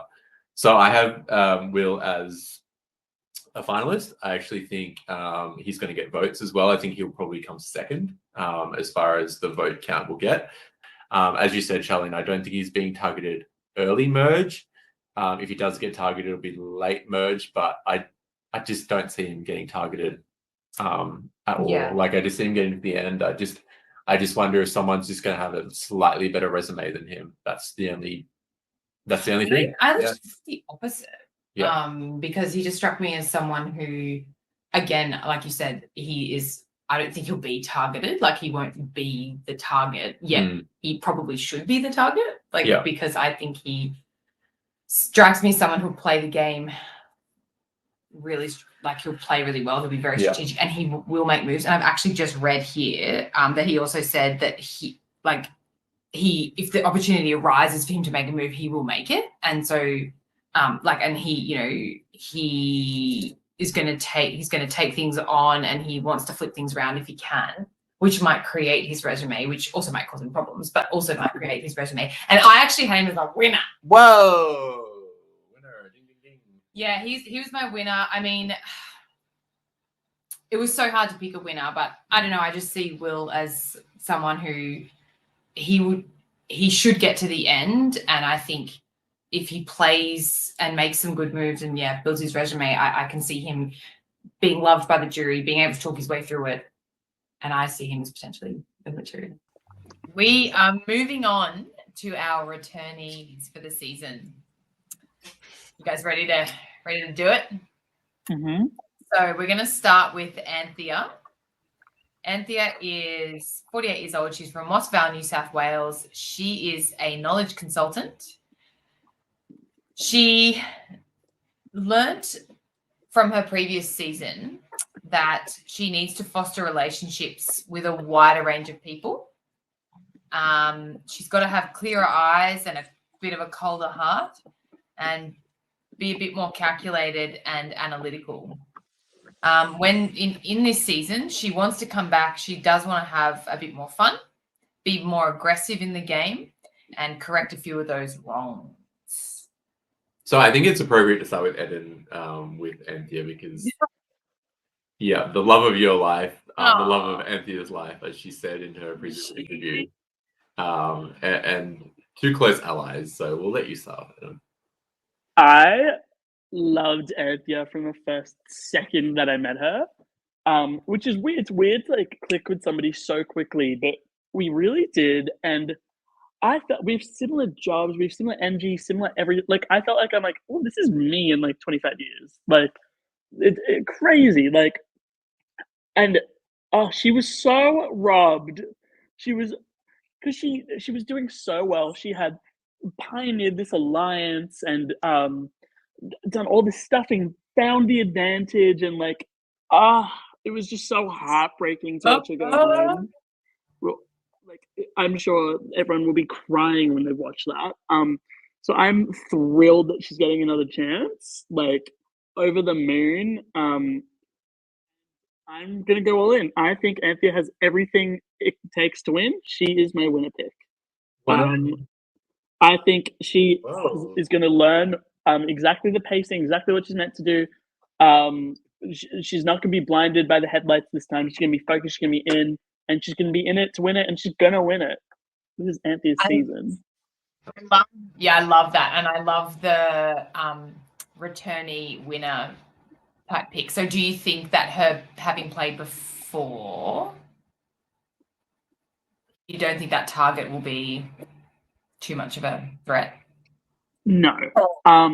For a few reasons. One is that there are a lot more chaotic returnees than her. She's going to be very level and focused. I also see her vibing with a lot of the newbies. Her season won't have aired by the time she's playing as well. And also at pretty much every season that's got a combination of returnees and newbies, at least one returnee makes it all the way to the end. So I just looked at all of them and I'm like, I think she is the most likely given all the odds. Yeah, I love that. Dan, what do you have? Yeah, I the thing I love about Anthea, and I said this to her, even in her season 3 preseason interview, she was so introspective, and she knows the things that she needs to work on, and she knows the things that she's good at, right? And then going into season 4, she also knows what she did wrong in season 3, and she knows what she did well. And I think she will be able to put both of those things, learn from the mistakes, and focus on the good things as well, and she'll be able to put that into practice. So I have her late post-merge. I think she's going to go far because I just think she does have everything. She does have the strategic game. She has the social game, and I think she's capable in challenges. To be honest, I think she can do well in puzzles and so fit. Fit for sure. So yeah, I can see her doing really well. And yeah, I just think that she's quite obviously smart. That's the thing about Anthea, is that when you meet her, you know she's smart because she finds that hard to hide. It's kind of the same as Mushy, where it's like her intelligence permeates everything, right? Which is a compliment, obviously. But I think that makes her too big of a threat late game. Yeah, I think she will be a threat. I remember her first interview for season 3, and I remember immediately being like, I really, really like Anthea. Yeah. Like, I remember that so clearly. Yeah. And Eden, same. I remember like hosting season 3 and being like, like snuffing and being like, that's robbed, so I'm really excited she's playing again. When I watched her interview, and I was just like, that just again reiterated that I think she'll do really well. Charlene, what do you think about Anthea? What's your thoughts? I pretty much, I don't want to repeat what everyone else has said, but yes, when Anthea got voted out in season 3, I got to film her exit interview, and I don't even know if the footage is usable because I was shaking so much because I was actually crying the entire time she was talking. And it was hilarious because I was holding it and like I couldn't wipe my tears. So I was like, ah! But yeah, she is amazing, and like, yeah, she just really touches people's heart. And I think she's learned so much from her first season. So I don't see any circumstance where she won't do a lot better this season. And the only reason I don't think she makes it to the final is because I think she'll be one of the few returnees that does as she said earlier, I think, Eden, like, she's a bit different to the rest of returnees. Like, I think a lot of them are like big personalities, chaotic, and they make big moves. And I think she's got this blend of a little bit of everything, but just the right balance of everything that she can kind of smooth on through. But I think that makes her more of a threat to the newbies, where they don't want to see that narrative, or like they're all threatened by that narrative of, okay, well, she's the only returnee around us. She's clearly going to win if we let her go to the final. So that's kind of why I was thinking they might not let her go to the final. Yeah. One of the things I really love about Anthia is that she just she commits to the experience as well, like the highs and lows of it. She talks about how scary it was for someone that's an introvert, but just loved the whole experience and was so like hurt by the blind side, but like the experience, the love, the hurt, because it was such a life experience, and she just feeds into it. She's open about her life experiences and everything that she's been through, which everyone will see on season 3. I just have a quick question for Eden before we move on. I just want to know what the winning conditions for Anthia are that you think. What does she need to do to win the game? She's got to be focused and switched on. In terms of, I think in the first time she was just so excited to be there that and so excited about like our alliance that she maybe didn't work as hard on everything as she needed to, and that led to a blind spot where, you know, she left out relationships with John and the newer players when we got swapped. They all wanted to take her out. So I think this time she needs to be more cognizant of that, more across it, more of a puppet master than she was last time. That's win condition 1. Win condition 2, I think, is also contingent on a whole bunch of other returnees fizzling and not playing as level-headed as maybe they should on a second time. So one's on her and one is on the conditions of the game. Cool. Yeah. All right. Next, we are going all the way back to the OGs. OGs. We have Aston from Brisbane, Queensland. He's 27. He's a warehouse worker. From what he's learned, he says, in season 1, I learned that social bonds are super important. I went straight into strategy without forming the relationships first. Seems simple, but we all fall into those pitfalls sometimes. He says, this is the reason he's coming back. I know I can do well. I know I can win. I know I can do better. I want to stamp myself as a legend in the community. I want to go to Charlene first because one of the OGs of Survivor Canberra, you've had a lot to do with Aston, and you will have a lot of thoughts, I'm sure. I am so excited for Aston. Like, he is so ready to play. And he just loves the game so much. He loves the community so much. I'm very excited to see how he will change his game. I really like the thought of how he had reflected upon, you know, the importance of social games. But I do note that when I was doing his pre-season interview, he was talking about, you know, like he's happy to like build an alliance with more people and like kind of expand his social circles, which I think is really great. And I think that's great learnings from his first season. But in saying that, he also said, if it happens to be that it will help me win the game, I'll still vote out like a series of women. And I just think that will not work in this season. Like, it actually kind of did work slightly for some people in season 1. That's not going to work with the women in this season. Like, these women are so smart. They are so strong. They are just going to bulldoze any attitude like that. And I think he's going to do better than he did the first season.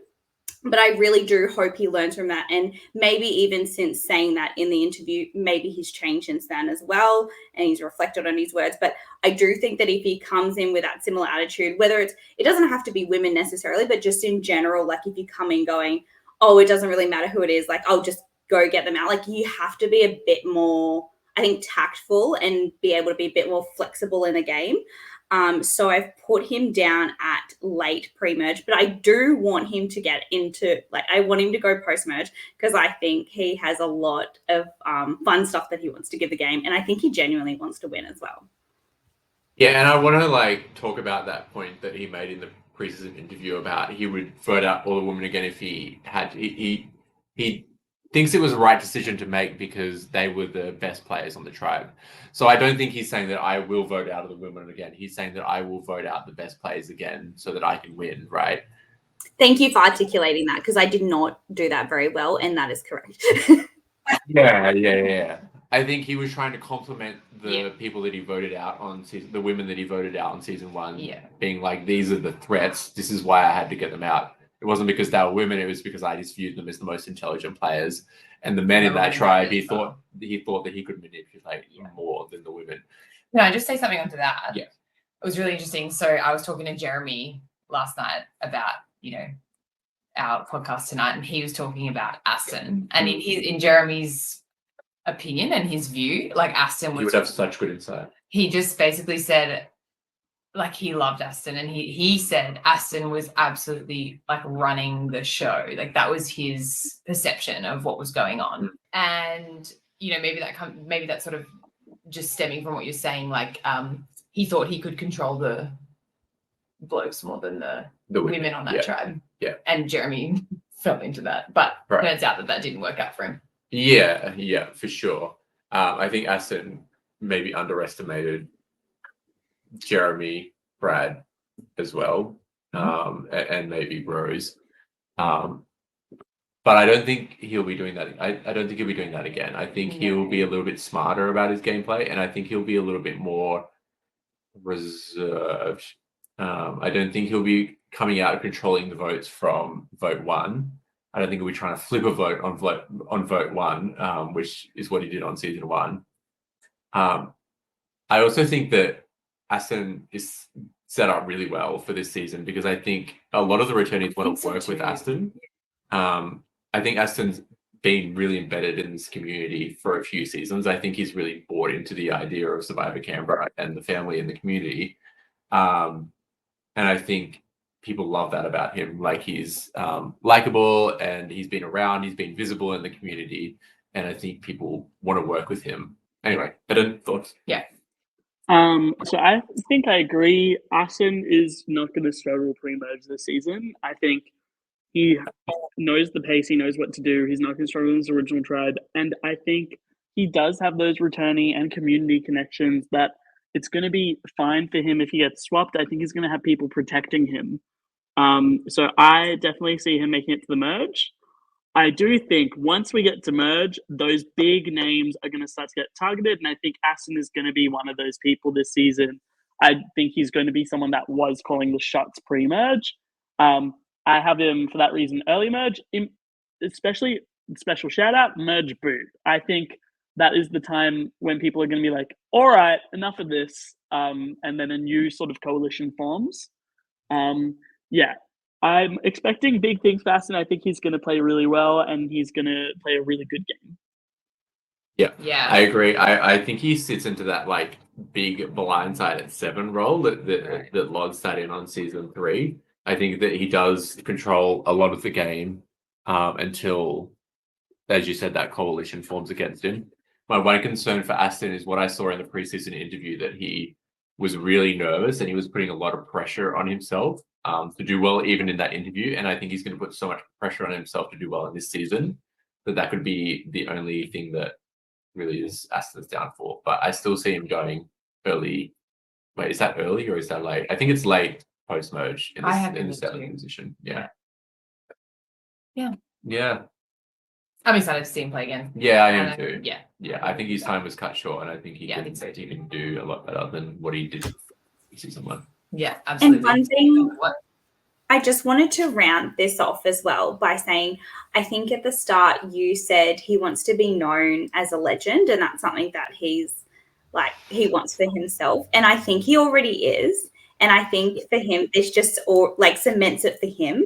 But I think it's really important that he knows that he actually already is a legend. from his season, and that's why they targeted him so early, but also from the community. So I'm really glad that he has this opportunity for himself. Moving on to Hayley from Survivor Canberra, The Ultimate Sacrifice Season 2, 23-year-old from Sydney, New South Wales. She's our favourite belt salesman. What she learned, I learned that you don't need to get ready if you stay ready. She's bringing an ankle brace. Thank God for that. She's coming back because she's a star and she deserved better than what happened on Season 2. She says, I'm coming back to prove that me running the tribe while injured wasn't a fluke, and I'm coming back to prove that I can win. I love the confidence that she showed in the preseason interview. And almost villain vibes that she was giving off. I thought that was so fun. Yeah. Liv, let's start with you. Oh, I love Hayley so much. I cannot wait to see her play again. I think she's such a threat. I genuinely feel like she's such a threat. And I hope to God that I am wrong. I've put her in the early pre-merge only because I think it'll be one or the other for her. Like, I think she'll either go right to the end or be taken out early because of her threat status. And also, I just feel like, I don't know, I put this scenario in my head that if like a returnee is probably going to go early. Yeah. And, you know, I just looked at the try. I mean, we haven't talked about tries, and I just looked at them and I just thought that's a possibility. I hope to God that it's wrong. Yeah. And I agree. I think she deserves to go really far. I can't wait to see her play again. And that's where I had her. Yeah, I agree. I think Hayley, to succeed, she needs to get the women together. Mm-hmm. I think she'll be seen as a big threat. And unfortunately, I tend to agree with what you're saying. I think she will be too big a threat to take the merge. I have a late pre-merge.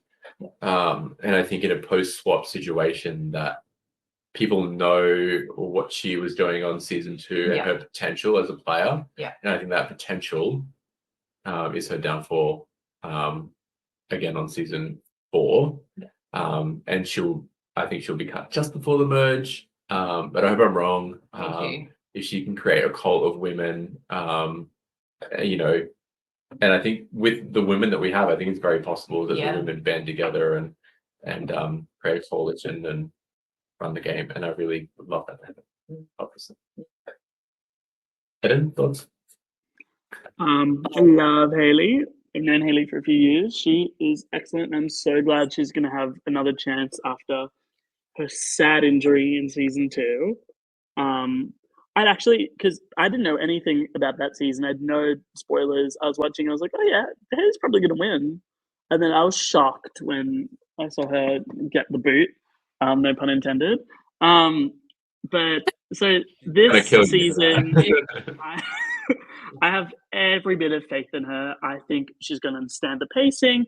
She's pretty well insulated in terms of connections. I don't see her going pre-merge. I think she'll be able to hide when she needs to hide well enough. And she's quite strategic. I think she'll be okay in terms of those connections. My prediction is that once we get to the merge, and this might show a theme with my predictions, is that I think we're going to have a string of blindsides at the beginning of this merge. I think that's what this cast is made for. And I think that the bigger players are going to be those returning players that are going to get the target at the merge. So I have Hayley as one of those. I have her in, I'm actually going to give her a placement because it's funny. I'm going to give it 9th because in her first few games, she kept coming 9th. And she kept telling everyone how she came 9th. And in a game I hosted her with... In orgs, sorry, not in live games, in orgs. And in a game I hosted her, because she'd mentioned that she came 9th so many times, everyone was about to blindside her at her 9 for no reason other than to give her 9th again. And then she won. But yeah, so just for a fun spin, early pre-merge, early post-merge 9th is my prediction for Hayley. She's gonna be a threat. She's gonna be blindsided. Yeah, that's true. Charlene, I want to know, she was giving off some like overconfident villain vibes in her preseason interview. Do you think she'll take that into the game and try and run the game as a villain, or do you think she's going to keep that to her confessionals? Like, what were you vibing with that? Because it was a very interesting interview, wasn't it? I think she did so well in her first season and knows that she was on the trajectory to like just smooth it all the way through merge. Like, you know, she was going so well. And I think she'll want to change her game. But I also think she has a natural way of playing. I don't know if that makes sense, but I feel like I'm quite similar to that. Like, you can want to make changes to your game, but there's something innate about how you just do things. And I think she's quite similar in that regard. And I think, like what Liv said, I feel like she's either going to make it all the way to the end because she's got this natural ability to make big moves, be an amazing social player. Like, literally everyone she meets loves her. Yeah. Or people are going to get threatened very quickly. And I fear that that's my prediction for her. I think people would have seen her season and knew that she was on a trajectory to really go all the way to the end. And I think they'll be fearful that she'll be able to do that again, especially with the knowledge and experience that she gained from season 2. And I think people will want to not bring her very far into the game. So I've put her at early pre-merge. I really hope that she makes it to merge because I really want that for her, and I think she deserves that. And that's why we're giving returnees their chance because, as Eden said before, like, you know, these people already have legend status and their time was cut short. I really, I hope she makes it to merge, but I've put her at early pre-merge. Well, I hope she does well. I'm really excited to see her play, and I'm glad she's got it. Yeah, a little bit of redemption, hopefully, Totally. from season 2, because she deserved it. Also robbed.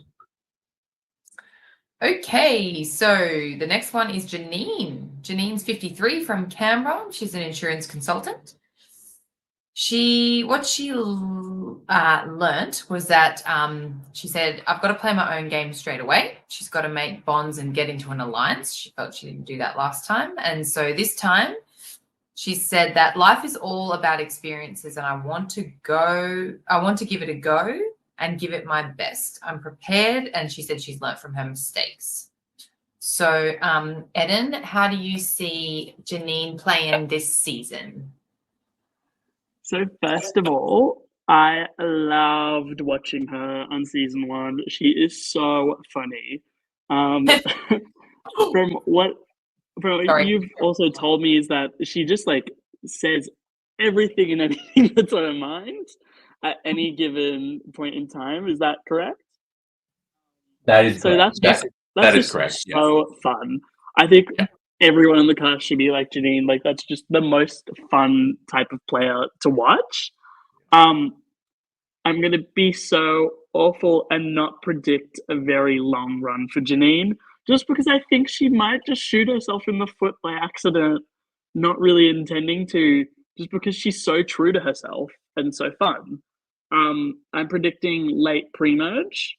I don't think she makes the exact same mistakes as last time. I think she course corrects and is okay in the early game, but I think she reverts back into like her natural self. And I don't know if she blows something up or if people are just like the liability. Like, I do think she might be the orchestrator of her own demise somehow, but like, what I do know is that it will be one of the most fun things to watch. Yeah, I think no matter what, it's going to be fun watching Janine play again because she just shoots from the hip. She says what's on her mind. She has very little filter, and she's very authentic with her personality and, you know, how she comes across. I agree. I think she's going to overcorrect. I think she thought she wasn't doing enough on season 1. I think she's going to do too much on season 4. I think she's going to try and get into an alliance, which might work. But I just think she's going to be a little bit too aggressive. And if we saw Grace on season 2, maybe similar vibes, like maybe just a little bit too much for people to handle. Because Janine at full force is a lot to handle. Bless her heart, amazing, and I love her. And I really hope she does well. But I have her at late post-merge as well. I think she post-merge. Sorry, late pre-merge. Getting the wording. Late pre-merge. I think she's going to be one of those wild cards that people won't know what to do with, and I think people will just go, okay, I don't know what to do with her, so let's vote her out because she's a lot to handle, which is what I love about her. She's so entertaining. She's so fun. Can't wait to see her play. Yeah. What about you, Charlene? How do you see Janine going? I think very similar. I definitely think she will do better this time around. I think she has learned a lot. And I think I would say more than any of the returnees, she's invested so much into doing better this time. Like she's doing this for herself. It's really important to her. Like, you know, in her preseason interview, she was talking about how she's working out and she's going to do really well in physical challenges. And she's really proud of herself for doing that and working so hard. And she's already exceptionally good at puzzles. And she's just very ready to give the challenges 100%. And I think she's very ready to make some really solid alliances as well. I put her down as early post-merge, but I think I did that because I want her to be able to make it to merge. Let's manifest that. 100%. Sure. She's such a fan favorite, and I think that the difference between her and some other returnees that are definitely fan favorites as well is that she doesn't appear as threatening, but I think, as you kind of alluded to, Dan, like I think she might overcorrect. And that might be her demise at that point in time. But I definitely think because she doesn't come across as threatening, and people are like, I just love having her around. She's such a laugh. She's such a great time. They'll keep her and they'll want her company around. And yeah, she's just going to be a joy to watch and a joy to be with, as she always is. Okay, couple more. So next person is Maddie. She is 28 from Sydney, New South Wales, primary school teacher. This is her learnings. She needs to be a bit calmer and more chill and be more aware about idols and advantages. And the way she's going to use that is she's playing again because she had a great time, tick. And she feels like her time was cut short because of the swap. She is Devo about swap. Yeah. I mean, look, let's throw it to Eden first, because another one of your fantastic alliance members that you had on the Currawong train. I loved Maddie's energy from the first time she spoke. She was so enthusiastic, so vibrant, and I was like, I need that in an ally. I just need that right now with me. She was so positive and just like such a ball of joy. And she didn't really know much about Survivor when she played last time, and that was so fun. At the first vote, the vote changed, and her signal to tell me to vote for Aiden was just her doing this to me, which I didn't even see. And like, obviously, we ended up on the wrong side of the vote, and she's like, "I told you." It just so. I loved how she operated, and they saw how bubbly she was. They saw we voted her as most prideful in our tribe. Like she was someone that fell victim to that swap, because sometimes those strong personalities do. I think this time she is going to course correct, and she's going to be able to manage to make it through the swap, because that's like her one goal. She also knows a lot more about Survivor now. She's watched on TV. She's played a couple of orgs, so I think she gets the idol, she gets the advantages, she gets how the game works.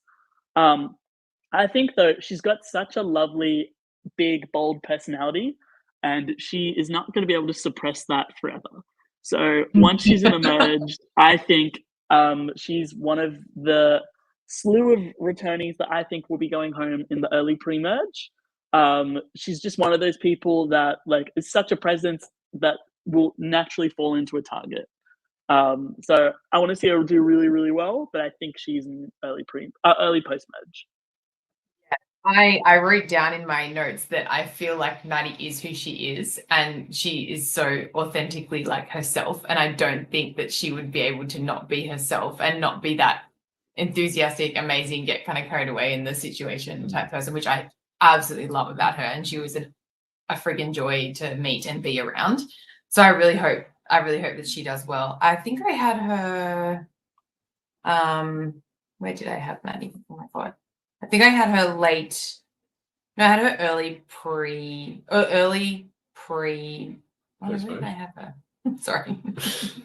You talk. All right. Well, I just want to say that I just want to remind people about how insulated she was on that early Currawong tribe, because she had the alliance with you, Bethany, and Anthia, but she was also really good with John, Anthia, and Aiden. Like, all of those people really liked her as well, and I think they saw her as a number as well. So she, along with you, were probably in the middle of that tribe.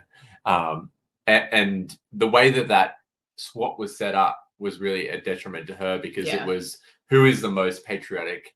And I don't think there was anyone else that was going to be chosen other than her. Wow. And it was just unlucky for her that she also, firstly, she got chosen as the most patriotic, but then she got swapped into a minority, which, of course, the majority is going to vote out the most patriotic person of the minority, right? Yeah. So there was just no way for her to get out of that swap because of the way that swap was set up for her. Yeah. And I put her late post because if I thought, like Eden said, if like she can make that swap like she really wants to, sort of thing, I think she'll probably be in a really good alliance and could potentially go quite far. So what about Charlene?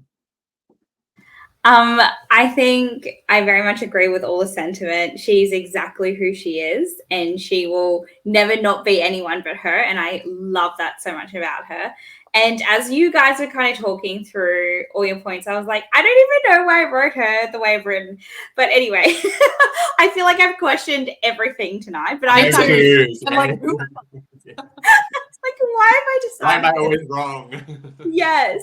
But I think that Maddie is being true to herself. She's a natural born leader. She just walks into a room and immediately she has everyone's attention. Everyone listens to her. Everyone gravitates towards her. And it's like just these amazing qualities. And considering she's so young, to have that kind of strength and that like pull on people, I think is very admirable.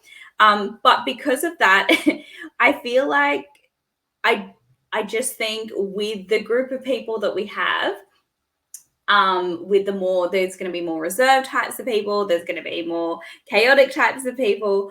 I feel like people might be threatened by that. And so I've put her as early pre-merge. I don't want her to be early pre-merge because I want her to have her time and have her early pre-merge. Early pre-merge. Yeah. But again, I'm questioning everything. So please don't take this on board. I don't know what to do. I'm not taking it on board. No, I'm not. You don't have to accept it. I don't accept it. I think, Charlene, you just go. You don't worry about Dan. I disagree. I think Maddie You're allowed to disagree. I disagree with myself. Yeah, and I've been disagreeing with myself a lot as well. Don't worry.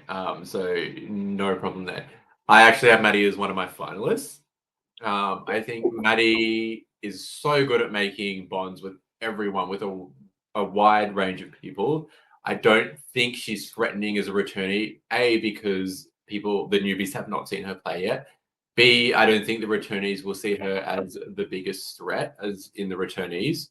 And I think they will see her as a number. I think she gets to the end. I just don't think she'll be able to articulate her game as well as some other people. And I think she's, a losing finalist for that reason. Next, we have one of our OGs, again, the OG fighter of season 1, Rose from Canberra ACT, 29 years old, a policy officer. She learned that if you do everything within your power in the game and still get voted out, then you can come out of the game feeling good. She's coming back because why wouldn't I? And why wouldn't she? She's amazing. She's such a good player. Someone who went from the bottom to the top, to swap screwed, to rob goddess. She has everything that it takes to win a game. She's amazing. Rose. Yeah. I think she'll go pretty far. I think she's probably one of the. I loved watching her in season 1. Like, I felt pretty green. Like, it was obviously our first season as well. I felt green. As host, feel green. I was green. Like watching people. You know what I mean? And watching Rose, I was like, oh my god, this girl's so good. I was like, she is so good. I feel like watching her kind of like finagle her way in situations, the way that she talked to people, the way that she was so crafty about everything. I had her, it's happening to me again, I can never remember. It's so funny that you say that because we weren't seeing anything that happened in camp, but we could also see how well Rose was playing on season 1 despite that. And there was one thing that I noticed that I do when I'm really appreciating someone's game. Like normally I would just say the tribe has spoken, or you would say the tribe has spoken, whoever was saying it. But when Rose was voted out, I said, great game, but the tribe has spoken. And I didn't say that for anyone else on season 1 because I just respected how she played the game so much, and how she'd fought her way from the bottom back to the top, had tried to maneuver that tribe swap. I just respected it so much, and I just felt like it needed something more than just the tribe has spoken. Interesting. Yeah. I had her late post. I mean, I think she is she could easily go further than that. I think she's just such a threat. She'll probably go earlier than that. They'll realize that, Yeah, there was one thing that I was speaking to Jeremy about Rose last night, who knows Rose very well, who played with her very closely. With Rose, that you can see the cogs are turning when she's playing. You can see her strategic mind at work. And I think she does better than she did in season 1. I think she gets to merge, which I really love to see. I'd really love to see Rose in a merge game because it's just something that we need in season 4.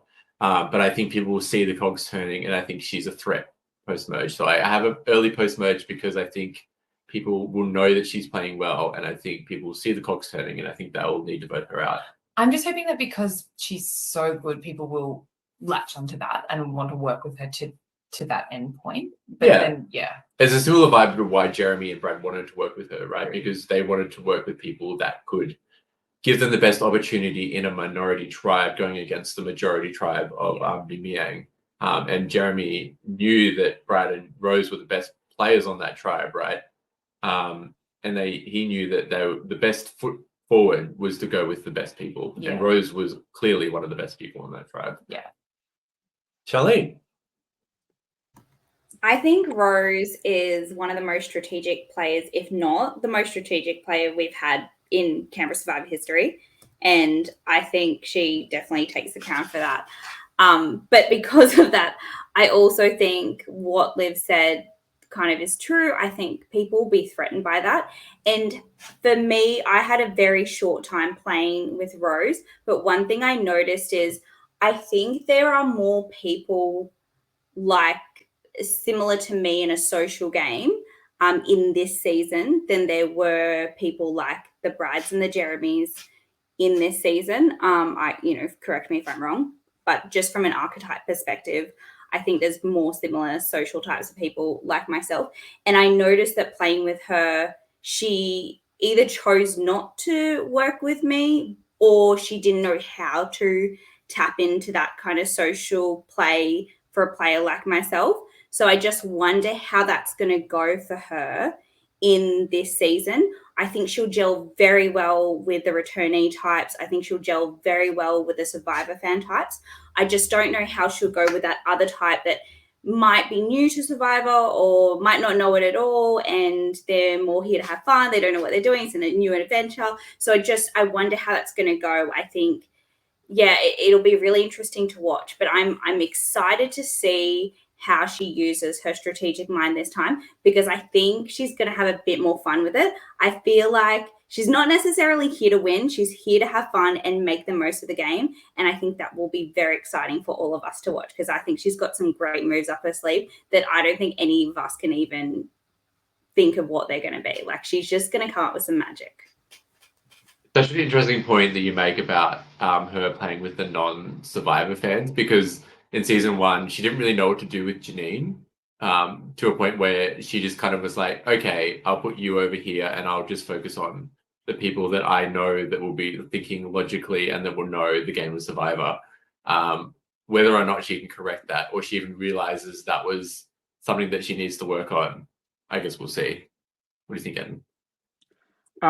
So when I was watching season 1, I was just like, who is this amazing person?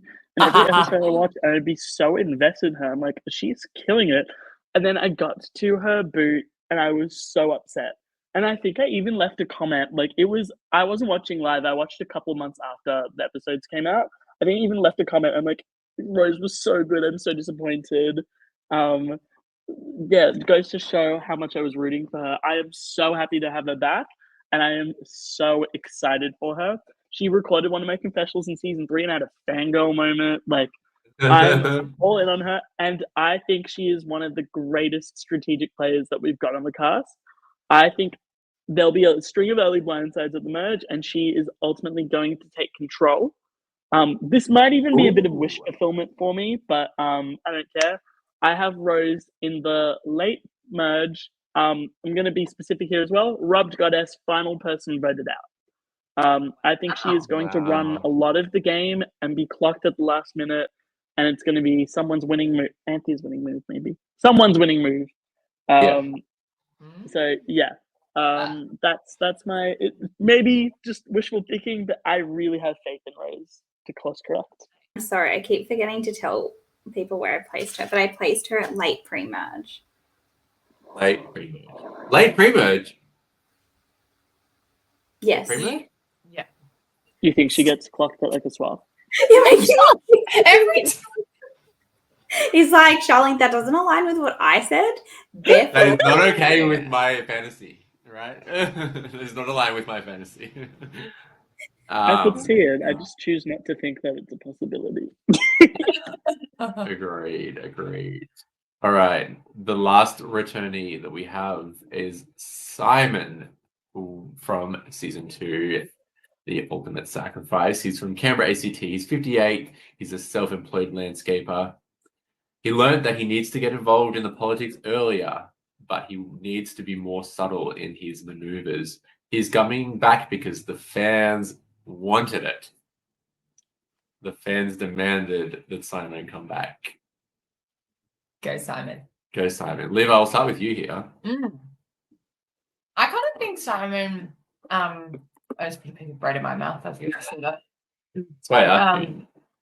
I'm really excited to see him play again. In his interview, he was saying that he kind of almost wants to take a completely different tact to how he was in season 1. And I think he said the words like he doesn't want to be himself or something like that. I can't remember exactly what he said, but it was something about like changing. And I think he's a bit like Maddie. Like, I think Simon is who he is. It's going to be hard for him to adjust his personality, like, because I think he just is who he is. I'm excited. Yeah, I'm really excited to see him play again. I really, I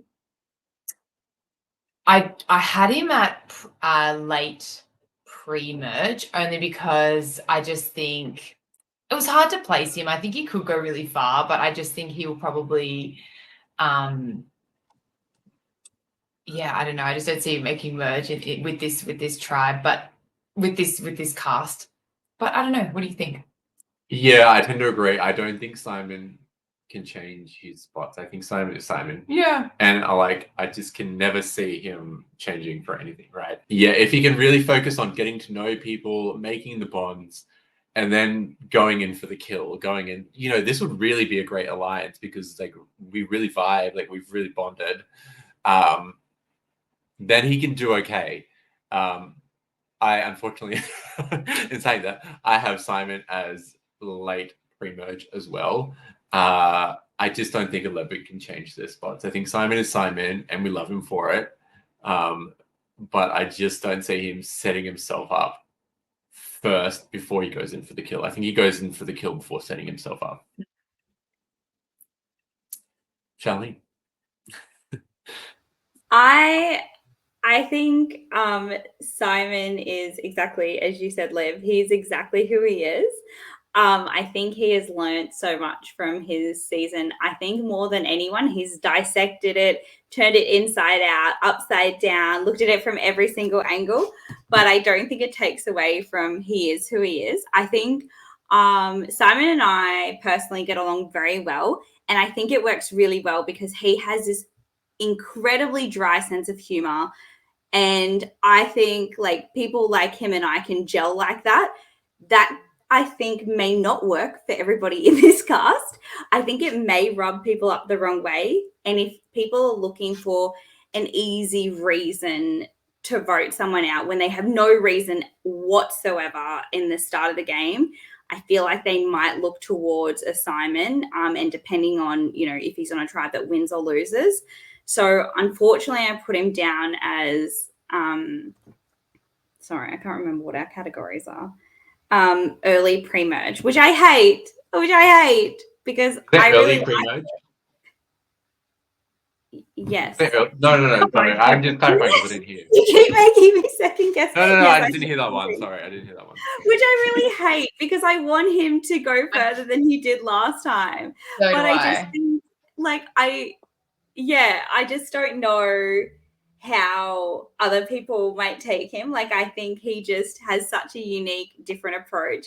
And it totally depends on what happens with his tribe and who he aligns himself with. I think it's totally going to be dependent on, as you said, like the relationships he builds.